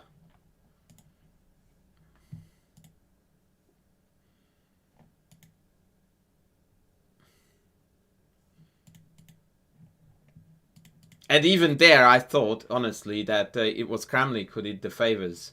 Even though clearly their perception is different, and a lot more people know around the globe who Levy is than who Pia Kramling is. But then again, that says a lot about the world, not about them.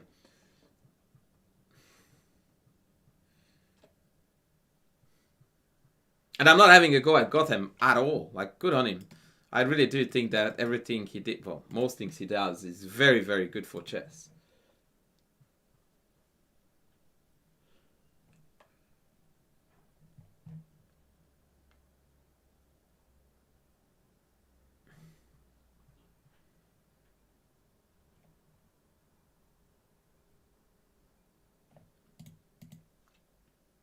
Was Judith from Hungary? No, she is from Hungary.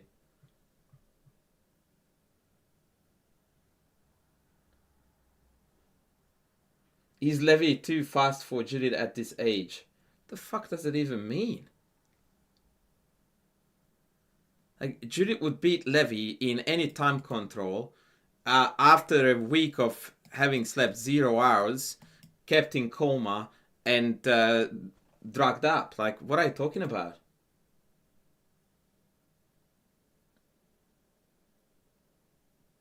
I think, Tom, that you are very, very high on substances that severely reduce brain capacity.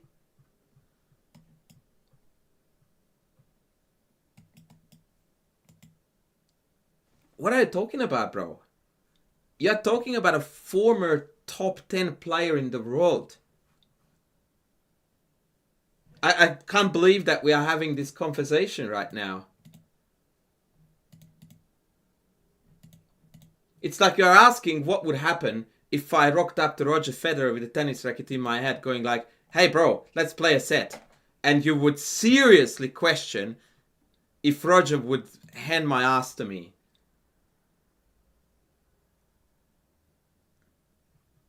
Hello?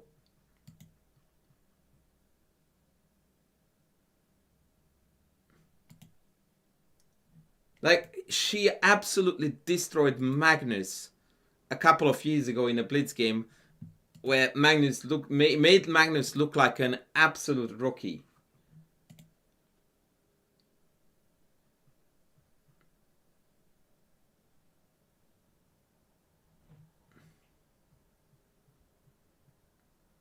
Yeah, let's. Yeah, I would not like to continue that conversation at all.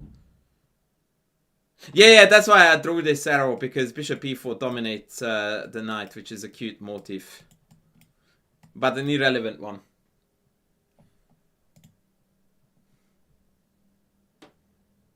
And it's black to move anyway. And the I bet she would lose an online bullet comment is my favorite. Like, who gives a single toss about bullet?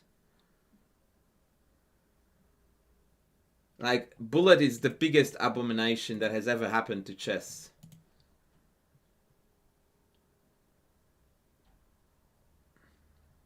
I beat Tingo Hikaru in Blitz 2.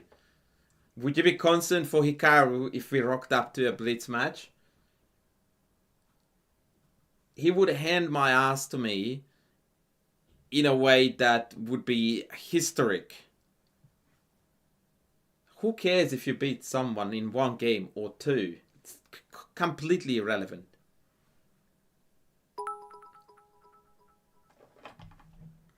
I beat Nigel Short multiple times. Relevant? Not at all. Should my name even be mentioned in the same sentence with his? Absolutely not. Not as far as chess knowledge and legacy and all that is concerned. So let's not go down this path. I really don't like it when we mix up chess legends with chess influencers and we pretend that they are of the same. Nope. And by the way, I don't consider myself to be an influencer, but I certainly am not considering myself a chess legend. I'm an oddball.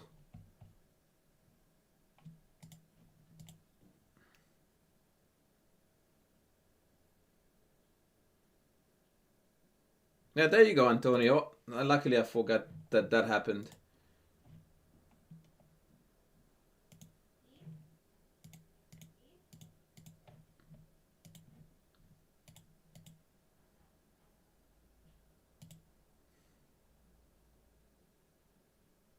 Yeah, I agree. Bullet is a drug, yeah. And I do play it every now and then, although 99.9% of the time merely to create content for stupid YouTube shorts, which is a genre that I also hate, but I was convinced that I needed to do that in order to increase traffic on my YouTube channel.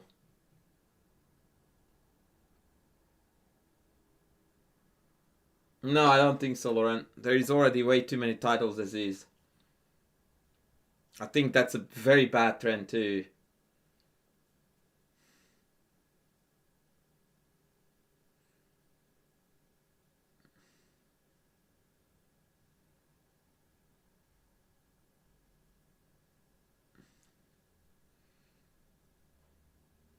No, I'm not an influencer.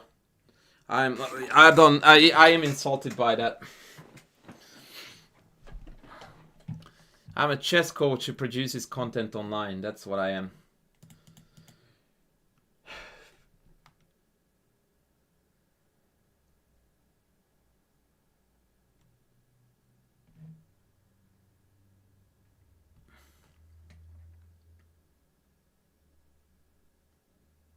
I don't think that CM is something that your country introduced, as in, like, that's a worldwide recognized title. Shouldn't be, by the way, in my opinion, but yeah, that's my opinion.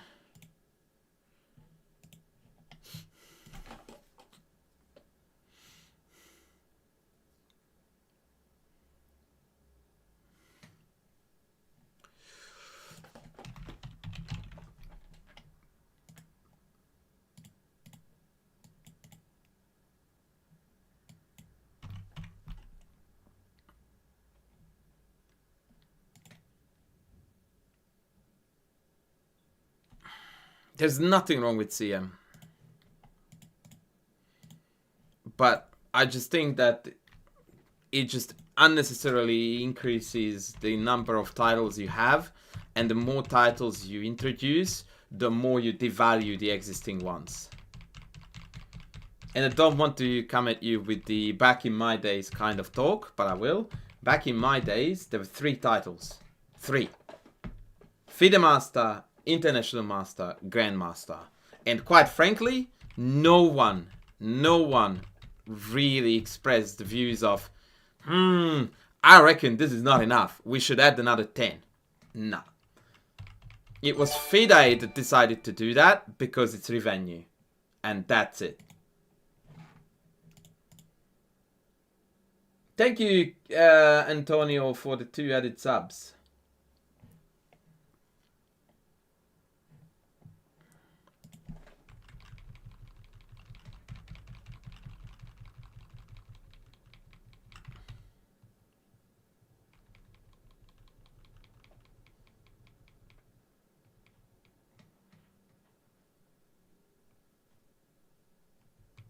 Yeah, except no tournament will ever offer any conditions to anyone below GM.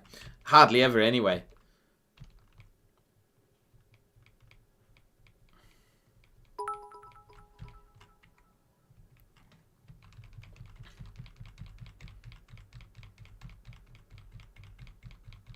Like, no one is gonna invite you to a tournament because you are a CM. Like, hello? If someone invited you to tournament with conditions because you are a CM, that means that the grandmasters who are attending the tournament, they are being driven around in Lamborghinis, and their driver is called Sydney Sweeney. Like, that's just not happening.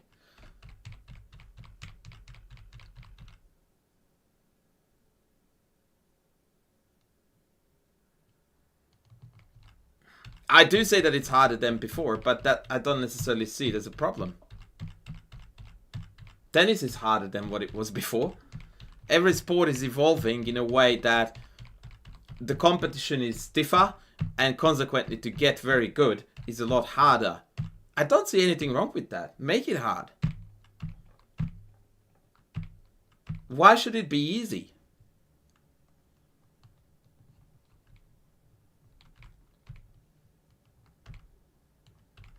I'm a big fan of hard is good. In pretty much every walks of life. Nothing that is easy is worth fighting for, right? So why would you want to make it easy? I don't consider myself to be either a right or a left winger in terms of political views, because I have got lots of views that I agree with from both sides in about equal measure. Which is probably a very good answer to avoid the question altogether, but that's where I stand. Also, I do think that whether you lean toward right or left greatly depends on the country and the culture and the environment you are based in.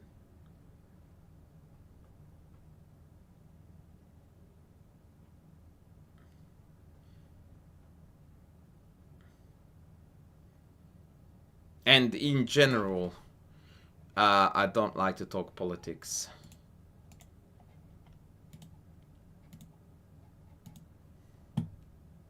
What I like to talk about is absolutely incredible chess games like this one. Elftash, what? That's Elftash, which is comrade. It took me a while to figure out what to try to say there. Yeah. Now, having lived in a country that was a communist dictatorship, I do have very strong opinions about dictatorships in general, irrespective of which end of the spectrum.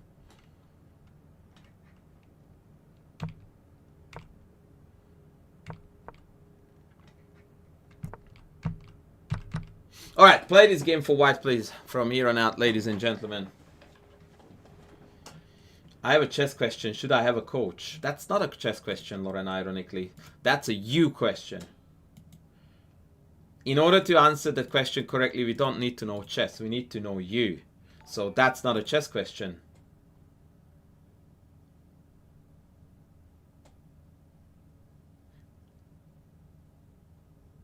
No, I know that if you call me an influencer, you are not meaning it in a negative way. I just see a lot of I see a lot of influencers and then a lot of chess influencers on top of that, with whom I would rather not be mentioned together, which is why I resist this.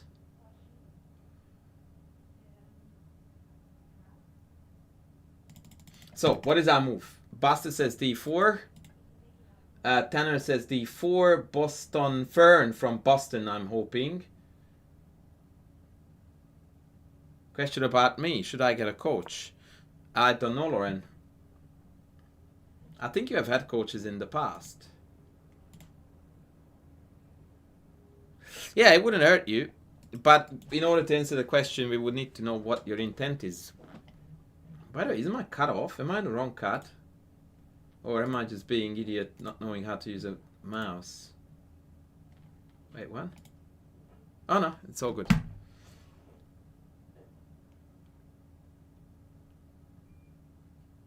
Not from Boston. Okay. So the harder question is this. What do you take this back with? Both the Italian and the Rui Lopez is totally fine, by the way, if you are E4. Do you know Csaba Horvat? Yes, I played him, in fact. Multiple times, in fact. Why are you asking exactly him? Knight takes. Alright, let's have a vote. Knight over the queen. Type N for knight, Q for queen.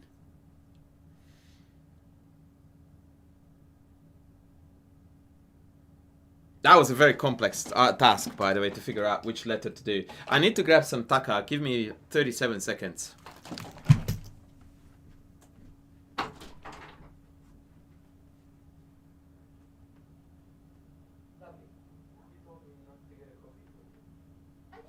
Yes, you did. I asked you, do you want a coffee? You said, no, don't buy me.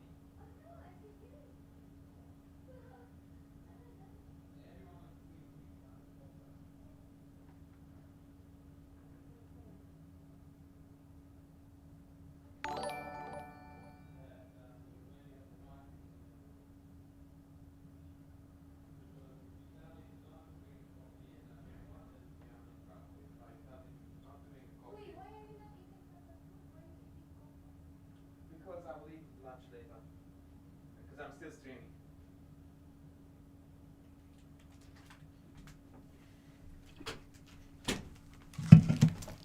Okay, let me see. N seems to be the one. Thank you, Lauren, for the poll. I think, Lauren, you don't necessarily need a coach based on what limited knowledge I have about you. What you need is a 1 or 2 sessions off to give you some guidance about what is not working in your chess and what you should be thinking of working on, and then leave it to your devices.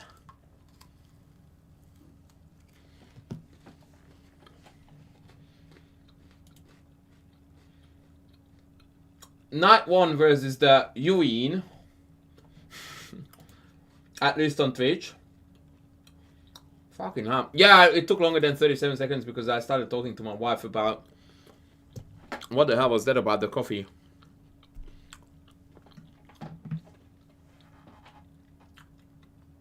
So, here's the deal. The value difference between knight takes and queen takes is 0.01. So, that is just about the epitome of no wrong answer. The game saw queen d4.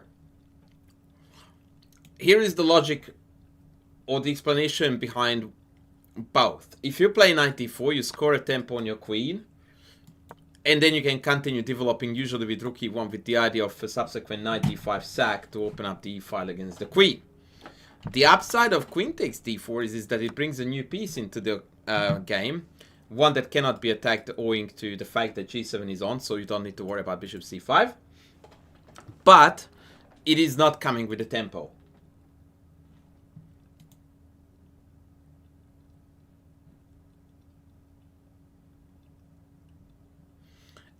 Queen d4 was preferred by Svidla.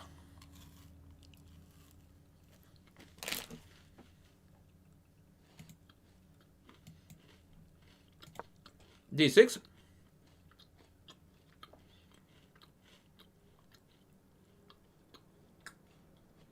Your move. Dasurochi, you seem to be struggling. What's up? Yeah, Sergeant, I think that was the bigger mistake. The first mistake was that I didn't bring a coffee. The bigger mistake was that I brought it up again, trying to score a point instead of admitting defeat. No one is going to get... you don't understand d6. Yes, you do. No. 100% you do understand d6.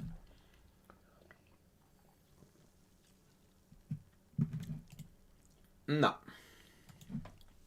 No, the problem, Sergeant, here is that what you are doing right now is that you are reinventing the wheel when you don't need to. So let me ask you this question. What developing move would you like to play here for black?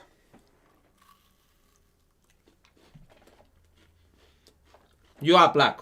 What is your instinctive, I would like to play that move when it comes to developing your stuff? Answer me fast. No, wrong. I mean, you can actually, sorry, I stand corrected. B5 is on your horizon, but what you really want to play is knight f6. That's what you should want to play based on what we know about chess. You want to play knight f6 because you want to develop your minor pieces and knights before bishops. Can we play knight f6? No, we cannot, because e5 and we have... So, yes, you do understand d6 perfectly well, yeah? That's how I prove you to be smarter than you think you are.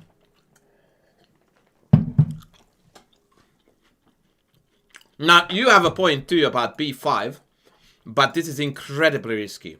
I think the incredibly there was incorrectly pronounced. Casual dad will nail me to the wall very soon for that one. No, I wouldn't call this a Scheveningen structure at all. No. A Scheveningen structure in my book is pawn on f4 and pawn on e6, d6. So the Scheveningen itself starts off with this. And almost always there is f4 in it.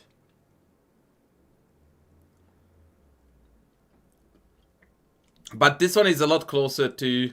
Well, I wouldn't call it a structure because the pawns are so flexible. By the way, I very highly recommend you to try out once in your life to drink a chocolate honeycomb flavored protein shake, which you accidentally bought because you hate honeycomb. Then you leave about this much at the bottom of the cup overnight. And the following day you pour light Coke on top of it. And then you drink it. Both the visual and the flavor effect, the culinary effect, I was after that word, is impeccable.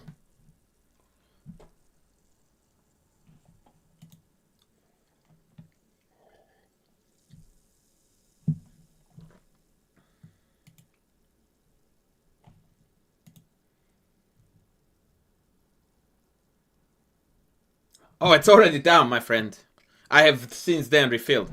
Okay, so queen d4 played, d6 played, and here the engine tells you that the ultimate move for white, and you would never ever ever ever guess this, is rook d1.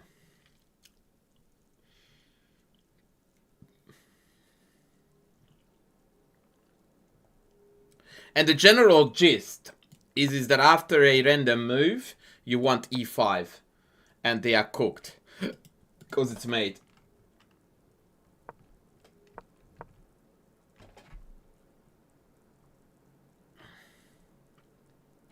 e5 right away is too soon.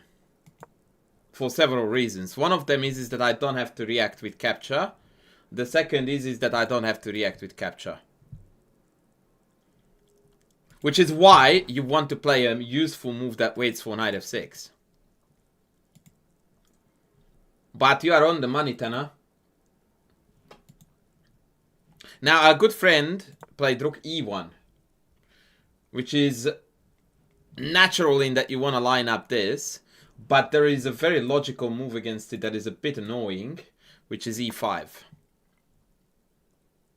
And it looks positionally horrid because we lose the d5 square. But not really. Now black is kind of alive. In fact, this looks pretty decent for black. Perhaps the best it has ever looked in this game.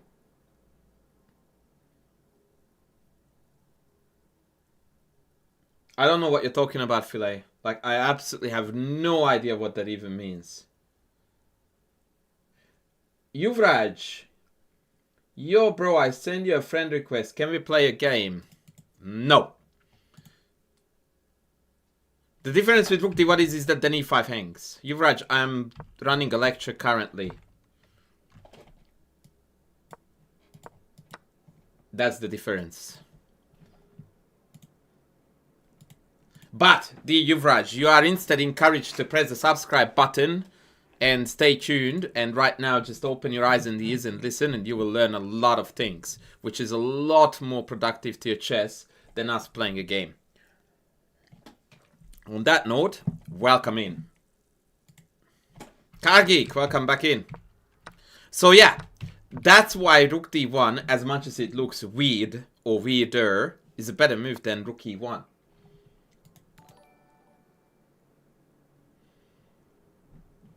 And please do send the friendship requests, by the way. I love them. Send them all. I will befriend everybody under the sun. I like friends. And as you can tell, I'm a super friendly dude. And now we're getting some love on Twitch. Doesn't say, and let me see. Welcome in. Anywho, opponent plays the Bozo-esque bishop d7. I suspect that they might contemplate the idea of queenside castles. For the group lessons, well, I simply survey people's ratings. I then shove them into a group, and for people who stand out one way or another, I inform them that the rough rating average is blah. If you still want to tag along, I'm not gonna kick you out, but I'm letting you know that it's either a little bit above your weight category or it's a little bit below.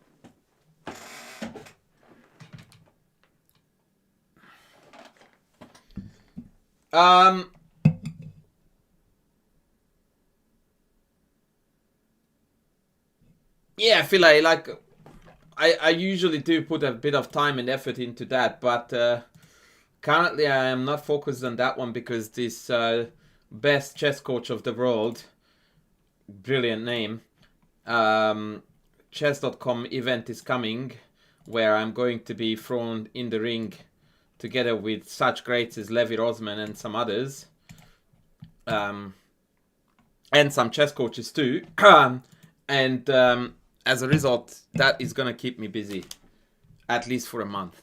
Anyway, what is our move here, folks? You will buy a sweatshirt. That's very kind. Yeah, the group stuff, guys, the group stuff is gonna go ahead, and there is a... On my Discord, you can find a channel for that. Yeah, Levi Rosman, indeed.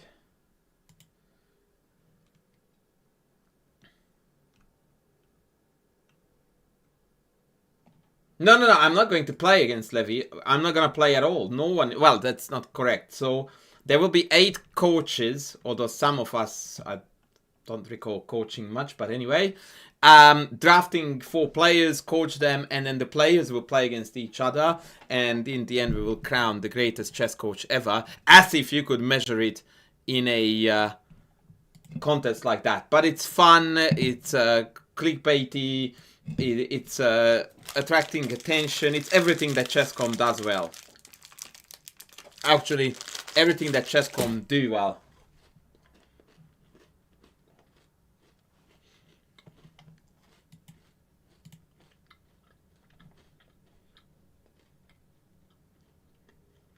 Is Fan Beingold one of the coaches? I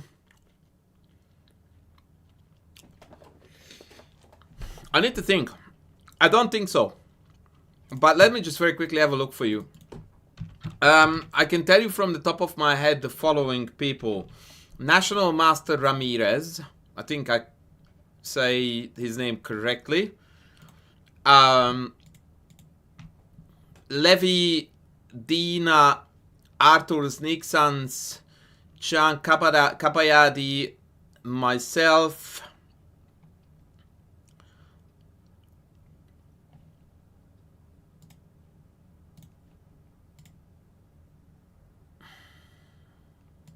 Oh, actually, wait, I have the full... Okay, I have a link.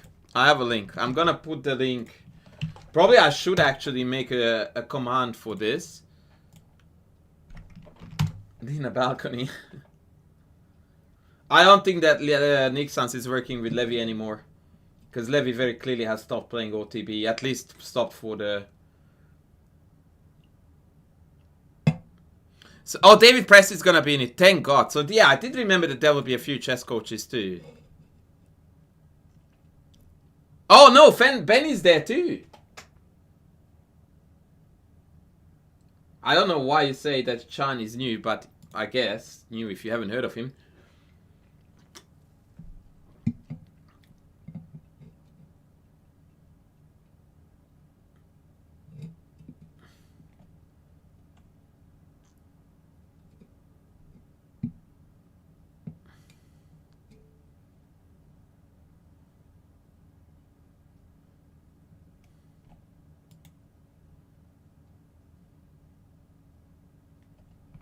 Wait, is this... Shit. It's the 7th. What is today? Shit, it's exactly in a week. Anyway, back to the game. So, the correct move for white, since black wants to castle queenside, at least against certain plans, is bishop g5. This cuts out the castling idea, and in fact it makes the king very insecure against upcoming knight d5 ideas.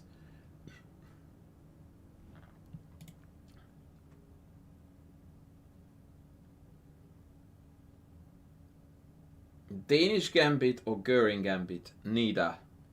How are your students chosen? So we are going to draft them based on... I think they play a pre-tournament of some sort or whatever. And then we are watching and we are going to draft them. I really don't know. I haven't... Like that article that I just linked, I never really read. So... I will have to have a good read of that myself. Anyway, let's focus on chess, ladies. Greg Omni, welcome in. Hey!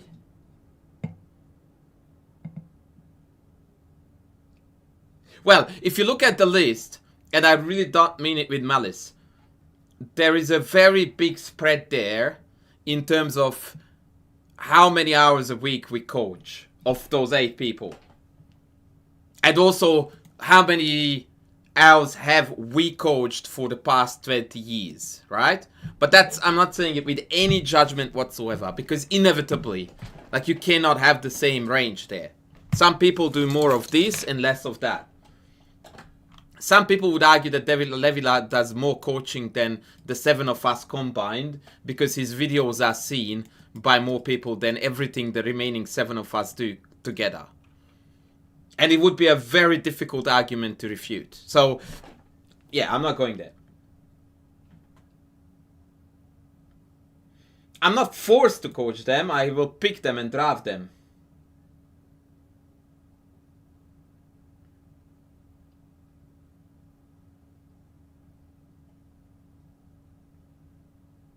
Alright, so bishop g5 played, rook c8 played. I need the next move for white.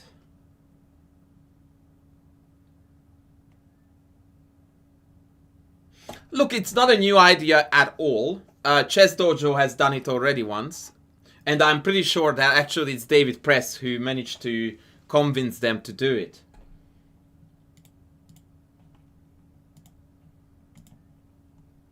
I think among the many things that they do that is community targeted, this is by far the best. And I'm not saying it because I'm in it. Maybe I should. Yeah, okay, D1. Remember what I told you about it, just about in every single video, but in a recent one I dedicated this to a recent video entirely, that this is what top GMs do best, that you never think about making a big difference. The basics. Svidler finished development on move 11.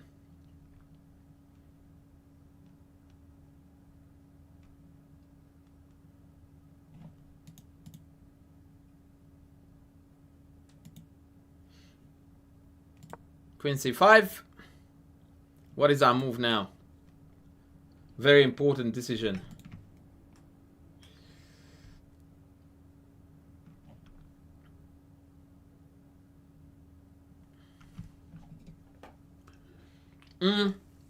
No, black is not trying to hold the knight back. The knight can no longer go to f6 because it's hanging, right?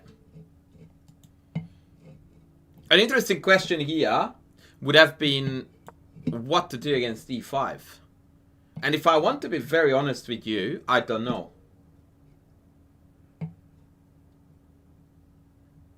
No, Philae, I think it's a little bit more than that. They are testing out that there was an application form you had to apply, and I don't know what was in the application form. That obviously some chess history, how long you have been playing, the goals, coaching history, how much are you studying, yada yada yada. So I'm pretty sure that there were already filtered selection processes put in place for the players who are applying to be drafted.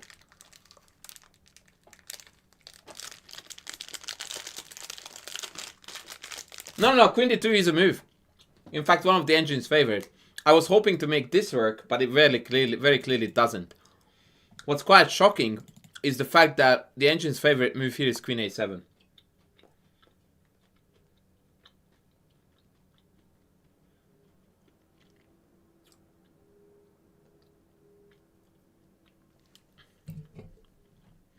On paper, Lauren, I like your idea, but in reality, you are not going to be able to carry that out because I played this. And when you come back here, I'm not going to walk into either of these. Although the engine does like knight e7. I don't. I would even consider this. I seriously would. And then play here the butt ugly f6. And it looks horrid. It looks absolutely horrid. But these two pieces are out of commission. So unless there is a tactical strike here. What's up? Can I make pancakes? What? Can I make pancakes? Of course you can. Why do you need to ask? I'm just wondering. Come back. I like your hair. Thanks. Can you do the same for me? What hair? Oh! Wow! No, you cannot. Do your assignments now. No dinner. And clean the house. Unbelievable. Did you guys... You didn't hear that. It's unbelievable. My daughter just roasted the shit out of me.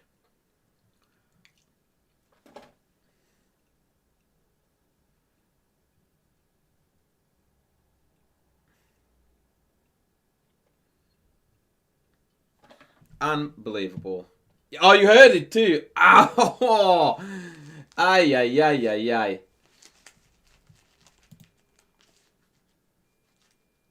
Yeah, unfortunately, I trained my daughter really well to have a good roasting game. Yeah, and then she said, "What hair?" Yeah, she's a good kid. Don't tell you I told her. Don't tell her I told you that. She's a very good kid. Empty net.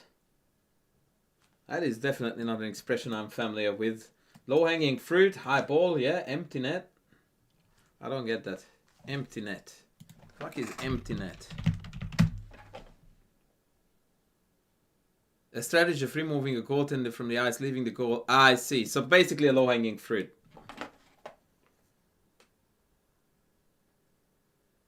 Yeah, or a high ball. Okay. Is it just some shit that only Canadians use because it's a hockey reference, or am I an uneducated idiot?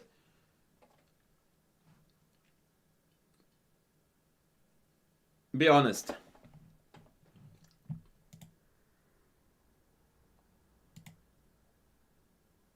Yeah, ice hockey not the greatest sport in Australia for. Yeah, it does, and football is a sport. Not so much in Australia, but in my heart. Anyway, yeah, I wouldn't be necessarily super excited about this, but that's not to say, Lauren, that you know, that is a way to judge Queen d2, because it's not. But the idea of you wanting to trade bishop for knight is a bit unrealistic. Anyway, the game saw Queen c5, Queen d2, and bishop e7, and this is just dog poo. Now it's time for us to go Carnage City.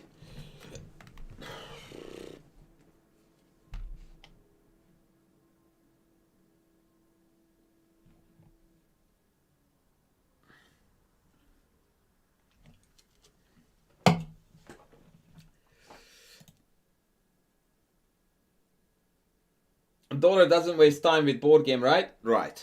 That is very correct. Can you tell us what Queen A7 does? Two answers to that question. One, yes I can. And then I act like I do, but I don't. Answer number two, no I do not. It just gets the queen out of the way, kind of pesters black on b7.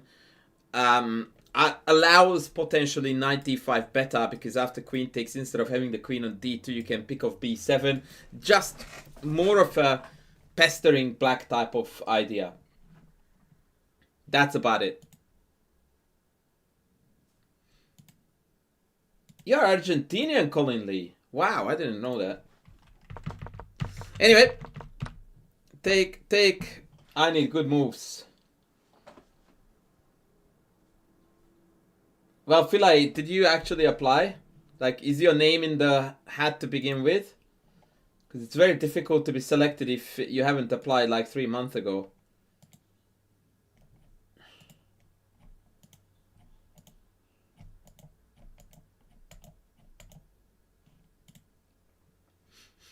Rook e3, second best move.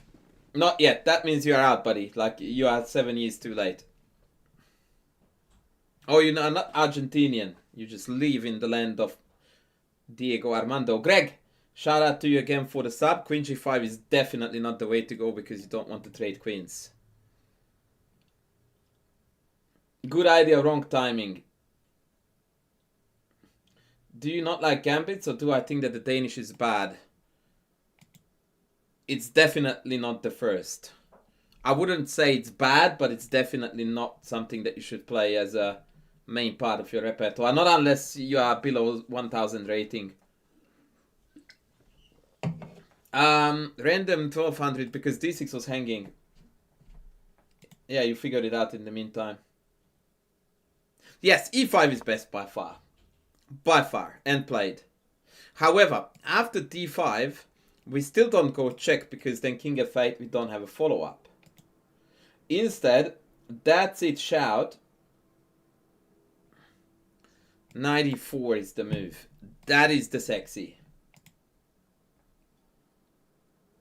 Yeah, in general, the later the gambit, the better it is. That's a good rule of thumb. Who is this sexy human?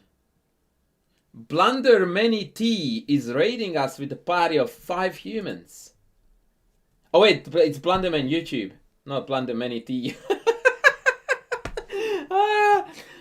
I managed to botch the unbotchable. That is... shout out to me.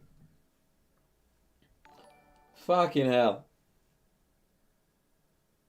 He has many T. Much T. He's a high T guy. Blunderman, thank you for the raid, brother. Cheers. You are a legend, man.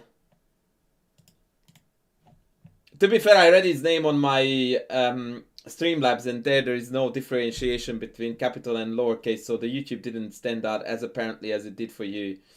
Anyway, shout out to Blunderman. Thank you, mate. Good to have you on board.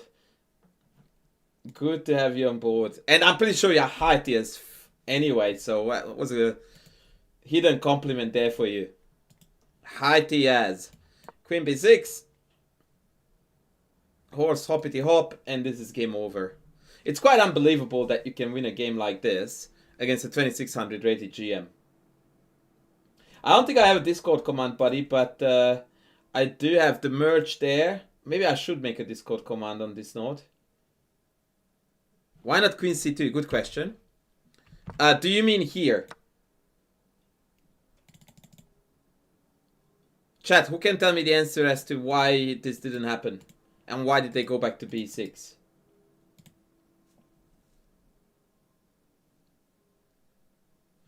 Yes, Kagik is correct. So we are not going this way. We are going this way. Which explains why the queen went back to b6. We go this way. And now knight d6 is going to wreak all kinds of havocs. For sure. Which is why queen b6 was the only available move. Knight d6. Rook c6. And another really cool move here that I really, really like in the spirit of murder. Recovering from a devastating forest fire. Is that you in Argentina? Did you recently have some crazy fires?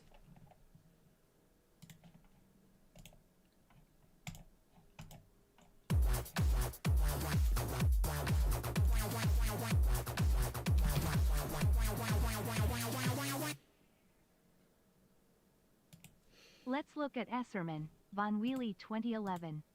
Oh, not that one. Like, Jesus, man, that game was analyzed 4,000 times by Esserman alone. Why do you want me to... Oh, man, you put me on a spot with that money. Can you pick any other game, please? By any chance? One that wasn't seen... And there is actually a noticeable overlap between my viewers and his. Like, is there a chance you can pick a different game that maybe only was seen by 2,000 times instead of 4? Yeah, it's C4, guys. C4. You wanna crack this open. Look, if Tanner insists, I will do the Van Whaley game. But, like, everyone knows it by heart.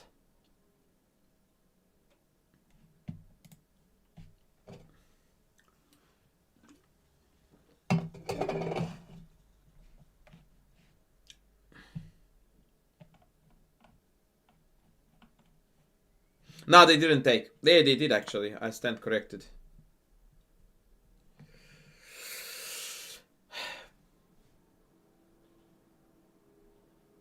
Fun fact, knight f5 was played in the game. Not even top 3. Not even top 3. So, in order of strength, according to the engine, best is queen g5, followed by knight f7, and then boomski. Second best, according to the engine, is the immediate knight takes f7. And third best, according to the engine... Oh shit, I'm full of shit. It swapped to knight f5. My bad. Took a while for the engine to realize that knight g5 was winning. And by winning, I mean force mate mother truckers.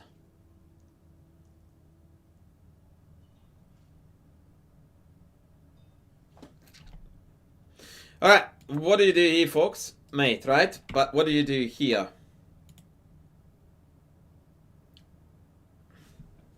What is the sexiest move to finish business?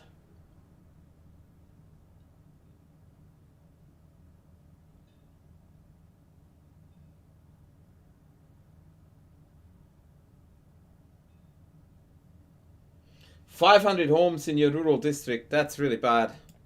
I mean, I don't want to go into this whose daddy has got the big old bicep game. But about 6 or 7 years ago when we had the bushfires here in Australia, like, I don't even remember the numbers. I think we lost like 500,000 cattle alone. 500,000.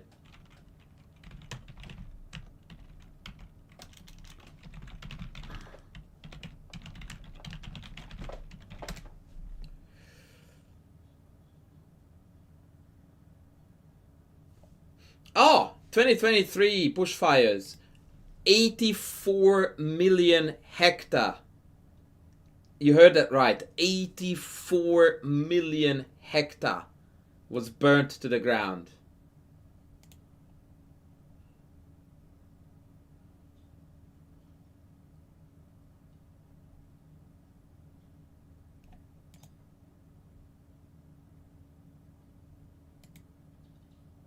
$84 million hectare.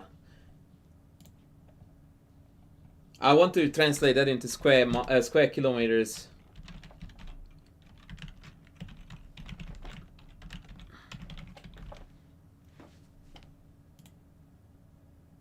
That's 840,000 square kilometers. That is 10 times the size of Hungary.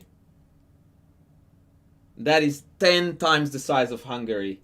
Holy shit.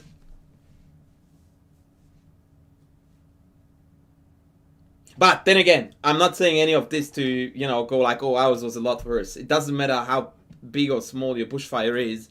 When lives and, you know, things are in danger, it's just bad.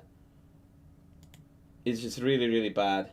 Sergeant, if you are proposing to trade queens here without a really, really, really significant gain, I am crying myself to tears.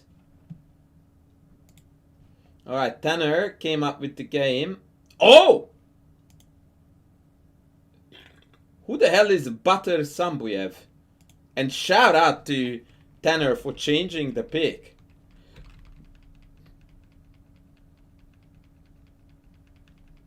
Is the guy still in the house who doesn't like sacrificing pieces, whose games I looked at? Who was it again?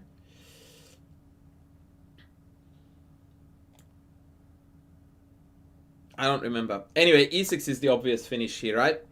Because if you want to trade queens, at least do it so that you get a new one. And they don't.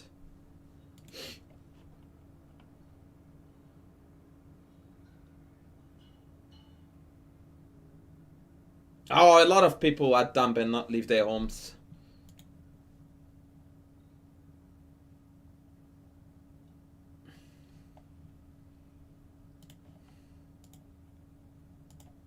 And the reason why it's ironic is because it doesn't fucking matter whether you are staying in it or not. It's gonna burn down.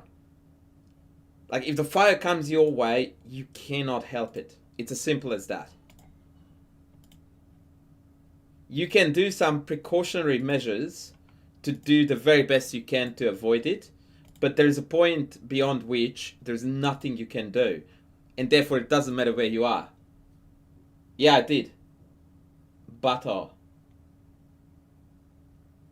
Yeah, right. Okay, this game is over. And Tanner paid for the game analysis that we're going to just about start. And I think that will be a very fitting finish for today's stream.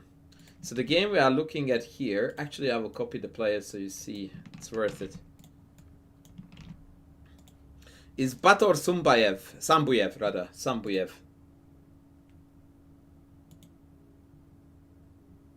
I don't know why that the emote doesn't come up because you're not a sub, Filet.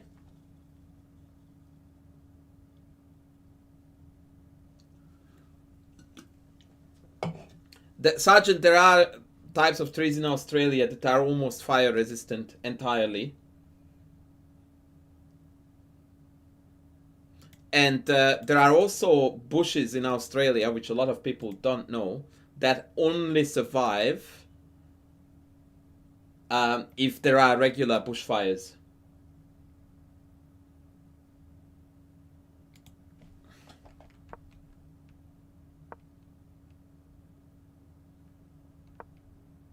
Okay, so let's see Bator Sambuyev against Wei Yi. Is the guy here who I was criticizing earlier for not leaving this pawn under attack?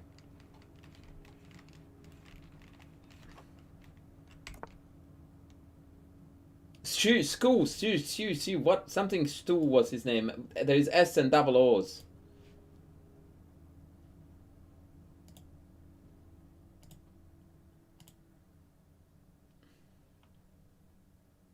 Dusky? No.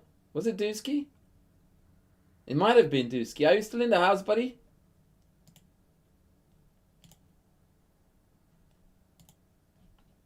I don't know. That doesn't look like he is. Anyway.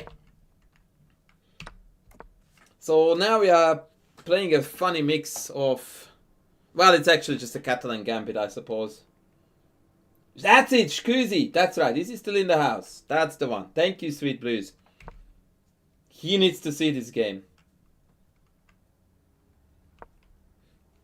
A3, bishop back. Alright, let's start looking at move recommendations, ladies.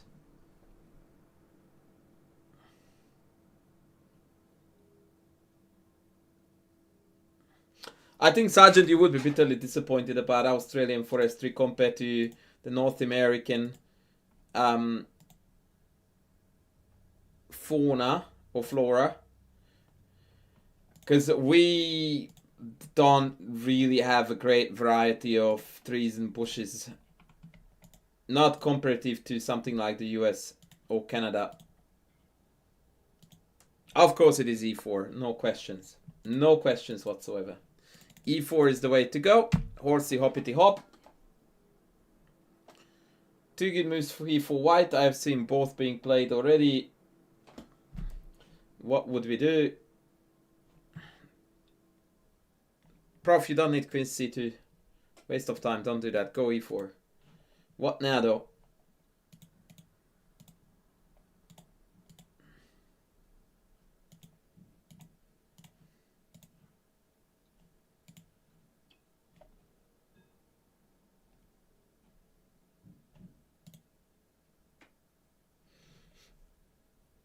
e5 then knight d5. Don't rush that. Leave e5 when it really hurts. Yes, either bishop e3 or bishop f4. What is the purpose of knight a5? Defend the opponent to come in here. You knew both of those. And also to open up c5. And you knew that one too. You tried to trap me with the question, but you didn't succeed.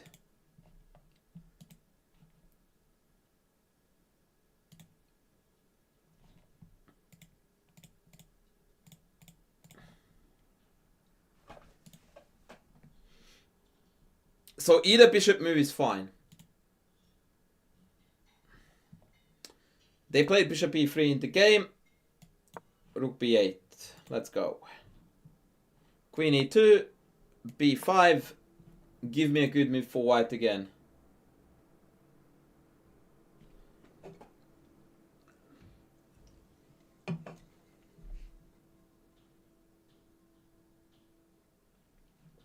Now, what I was meaning to suggest, Philae, is that you knew the answer. You just chose to ask it rather than answering it yourself. Like, there is nothing about knight a5 that is not logical if you think about it. Because what you want to do with black here is that, given that you are up a pawn, if you lose it, you are effed. The only undeveloped piece is the bishop on c8, and bishop d7 makes your position worse, not better. Because now you lose the d-file contact. Like, it's just all kinds of bad. Right? So what do you want to do? 1, put the bishop on the long diagonal. 2, break with c5. The only way to accomplish this is to get the knight out of the way. Then c5 is already good to go. Alternatively, you can go b5, bishop b7. And I disagree. It doesn't look like shit. It may look unpleasant. But objectively speaking, black is not worse here. At all. In fact, black is ever so slightly better. But it's awkward. That's what it is. It's awkward.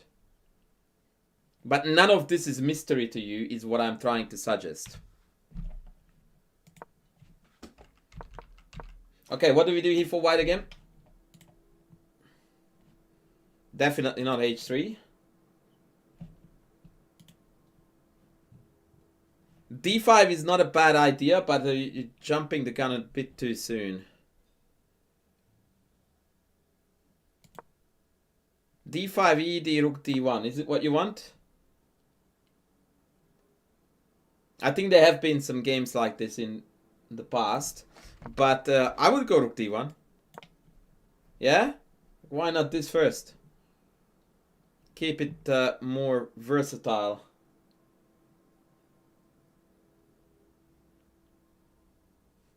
Bishop b7 played. Yeah, I think you are correct. There was a d5 e5 game here, but not in this position because he knight g4 is actually winning for black now.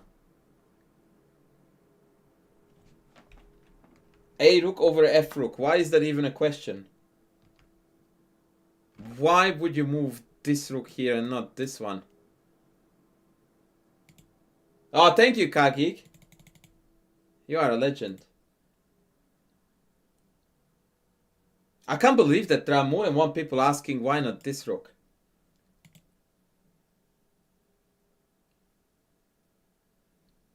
Because you have rook a c1 in the future. And you actually mean that. So answer me this. What the frick are you hoping to accomplish on this file? I will rephrase this question. What makes you think that your rook is going to be of use on irrespective of knight b3? Forget about knight b3. Just pretend that knight b3 is not a thing. How is this ever gonna be contributing to anything?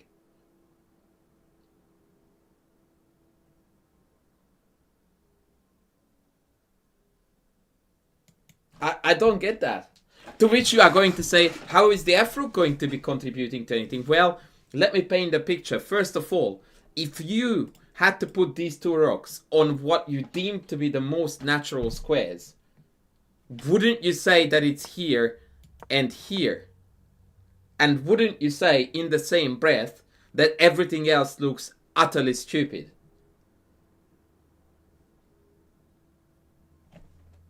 Yes and yes, right? So how is this not the greatest logic fumble then to propose that we should put this rook here? Like, why? And you can never ever carry out b3 without hanging a3. And nor should you. Like, we have got a pawn majority here. So your play is going to be reliant on either a d5 or an e5 break. Either way, the files opening up are these two, or one of them. So to put this rook here is completely misunderstanding the position. Not to mention the fact that there are a lot of ideas where a pawn structure like this occurs. Which side of the board do you think I should play here? Based on, well, pawn structure and piece placement.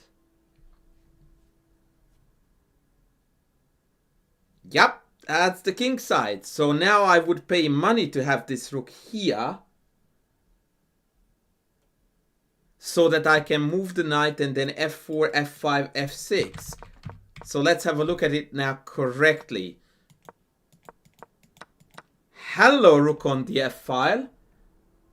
Let's fucking go and mate. What does your rook on c1 do? Absolutely nothing. Absolutely nothing. Anyway, so rook d1, bishop b7, knight e5.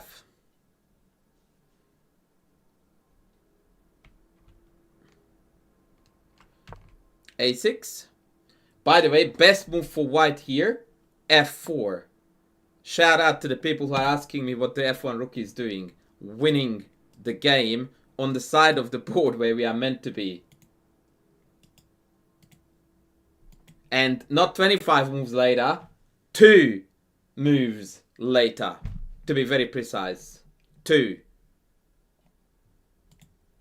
Now, f4 is best. Wasn't played. g4 was played, which also indicates, by the way, kingside aggression and also justifies the rook placement. 98, d5. Take, take. 96, g5. Yeah, I'm happy that you asked too. I can't believe though that like 30% of the chat chimed in and went like, yeah, let's go f rook to d1. Like, yeah, nah, let's not. Anywho, that's a very sexy pawn sack, by the way. I really like it.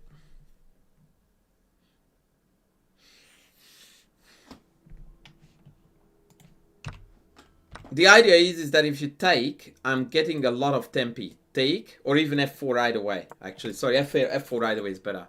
You go back home, and I just keep going after you. And apparently, lo and behold, book.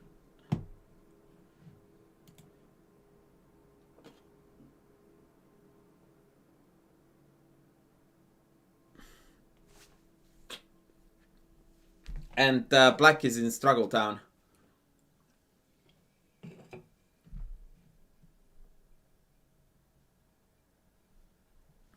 Yes, you do. Yes, you totally do get it, Sergeant. Yes, you do. Take, and Matutski incoming.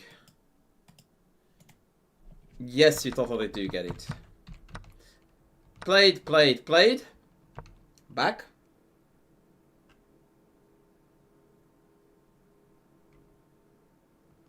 I would like to rephrase that for your prophylaxis. Do not play chess if you are worried about pawns. Do not play chess. Queen h5. g6. Queen h6. Now we have an additional threat motif of coming in here.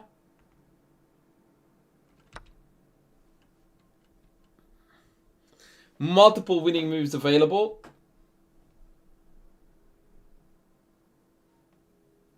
Yes, lack of experience, lack of familiarity with the structure.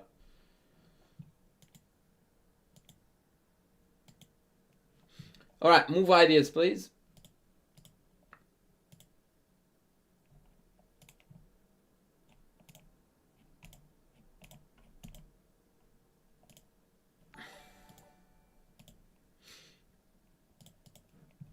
Don't try to go OTT yet.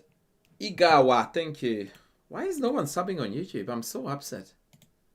Usually on a stream like this, I get like 20 subs. Got like 7 today. Subscribe to the Stephen He channel. And to the Chess Coach channel. Knight g4 is logical, but why wouldn't you go to d7 to do a family fork, right? Exactly. And the main point, by the way, behind this move, please note that bishop takes is met by queen takes. So the main idea is simply to hope to take this and then mate.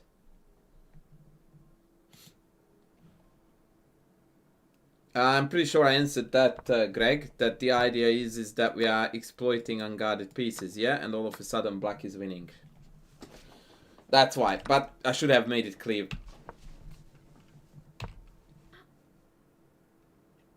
Okay, first question. Is this winning? Second question. Since it's not, what are we playing instead?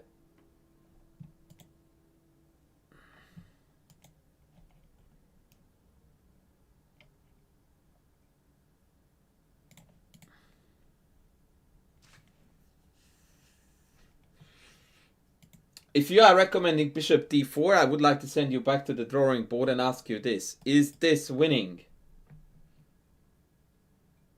If not, why not? What should we do instead?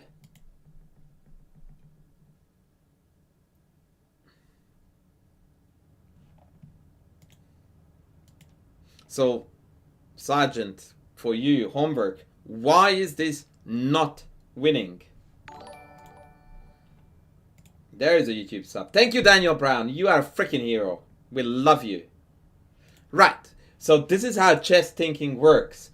Knight f6 is the first move you look at. After bishop takes, pawn takes, the only way to stop mate is knight f6. 5 rather, excuse me. Knight f5, hitting queen, defending the mate. That by default makes this look like a complete lemon because knight f5 is the same problem. So what you want is to eliminate knight f5. If we didn't lose the knight in the process, that would be even better. Welcome to the best move, bishop h3. If you use calculation and logic, finding this move takes 25 seconds. If you don't calculate at all, you're never gonna find this move. Ever. Rook takes knight is a very logical attempt, but a really bad one, because after queen takes now I'm covering f6. Well, problem solved as in we just lost the game. But yes, that is a way to solve your problems. No, this is very logical. This is what you should look at right after you looked at knight f6 and you found out that it fails to bishop takes, pawn takes because of knight f5. The natural reaction is exactly that. You should be looking at rook d6. If you don't do that, you're not following the logic. However, then you need to calculate and find out, does this work? Can I still go knight f6? No. Can I go bishop d4? Also no. Can I go rook d1? Also no. Therefore it doesn't work. And it sucks because that's the logical, the flow of logic should be that this wins. But it doesn't. And so then you move on to the next idea, which is to eliminate knight f5 while having the knight covered, and that is bishop h3. Does it though, Bowen? Does it though? Isn't that your only way of telling what's right from what's wrong?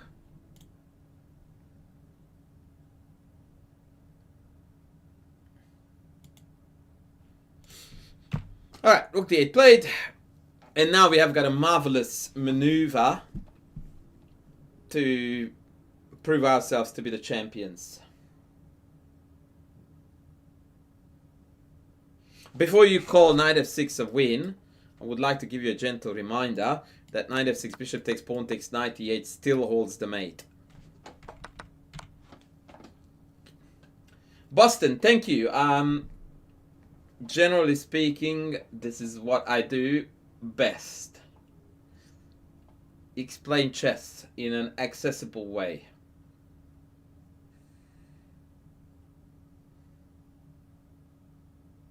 Malcolm, on fire. So generally speaking, when your opponent just seems to have enough to defend a major threat like this followed by 98, what you want to do is to throw in a new, different type of threat, and usually that overloads the defense to the degree where there is no way out. And this is a textbook demonstration. Because now black is utterly helpless against this followed by mate.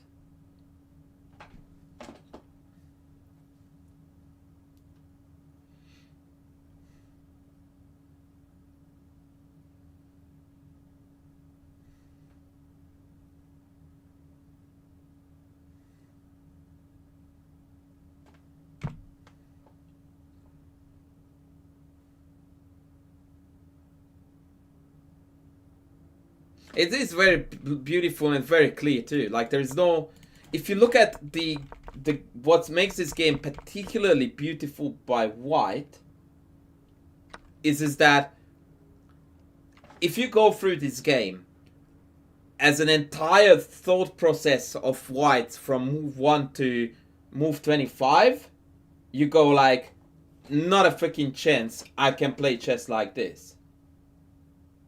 However, if you go through this game, move by move by move by move by move, just singular moves, one followed by the next, followed by the next, followed by the next, there is not a single move in the entire game that should strike you, if you are, let's say, above 1600, like a, holy shit, that's amazing.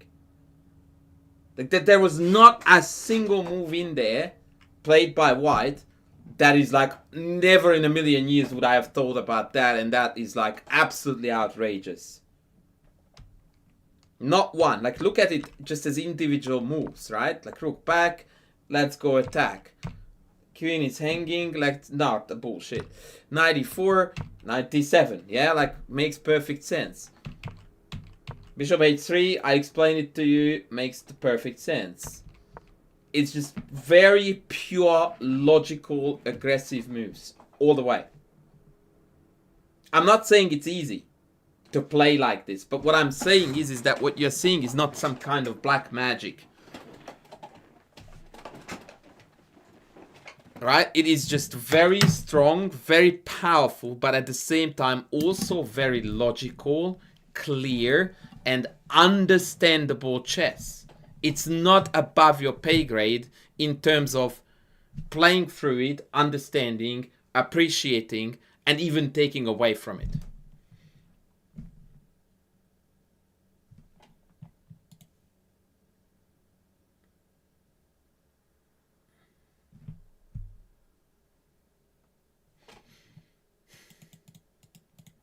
Most welcome. Most welcome. All right, ladies, I'm going to call it a day. I have been on for a long time. If you are not a subscriber to my YouTube channel, know that you are not my friend. But you have got 10 seconds to correct that mistake before I raid you away. Now, who do we raid you to? Obviously, Little Asian Chat, right?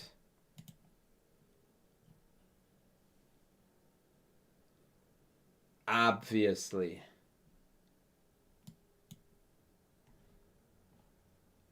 Actually, who the heck is on right now? Let me see.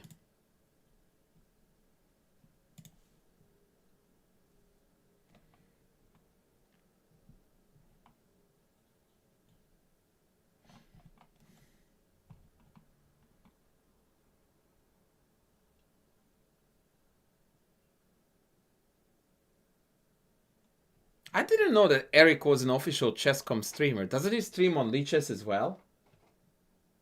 How do you do that, bruv? Okay. You live, you learn. Alright, we are going to raid the man himself.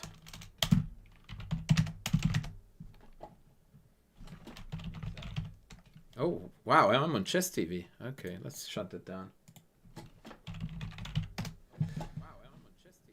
Where am I hearing? Oh, it's here.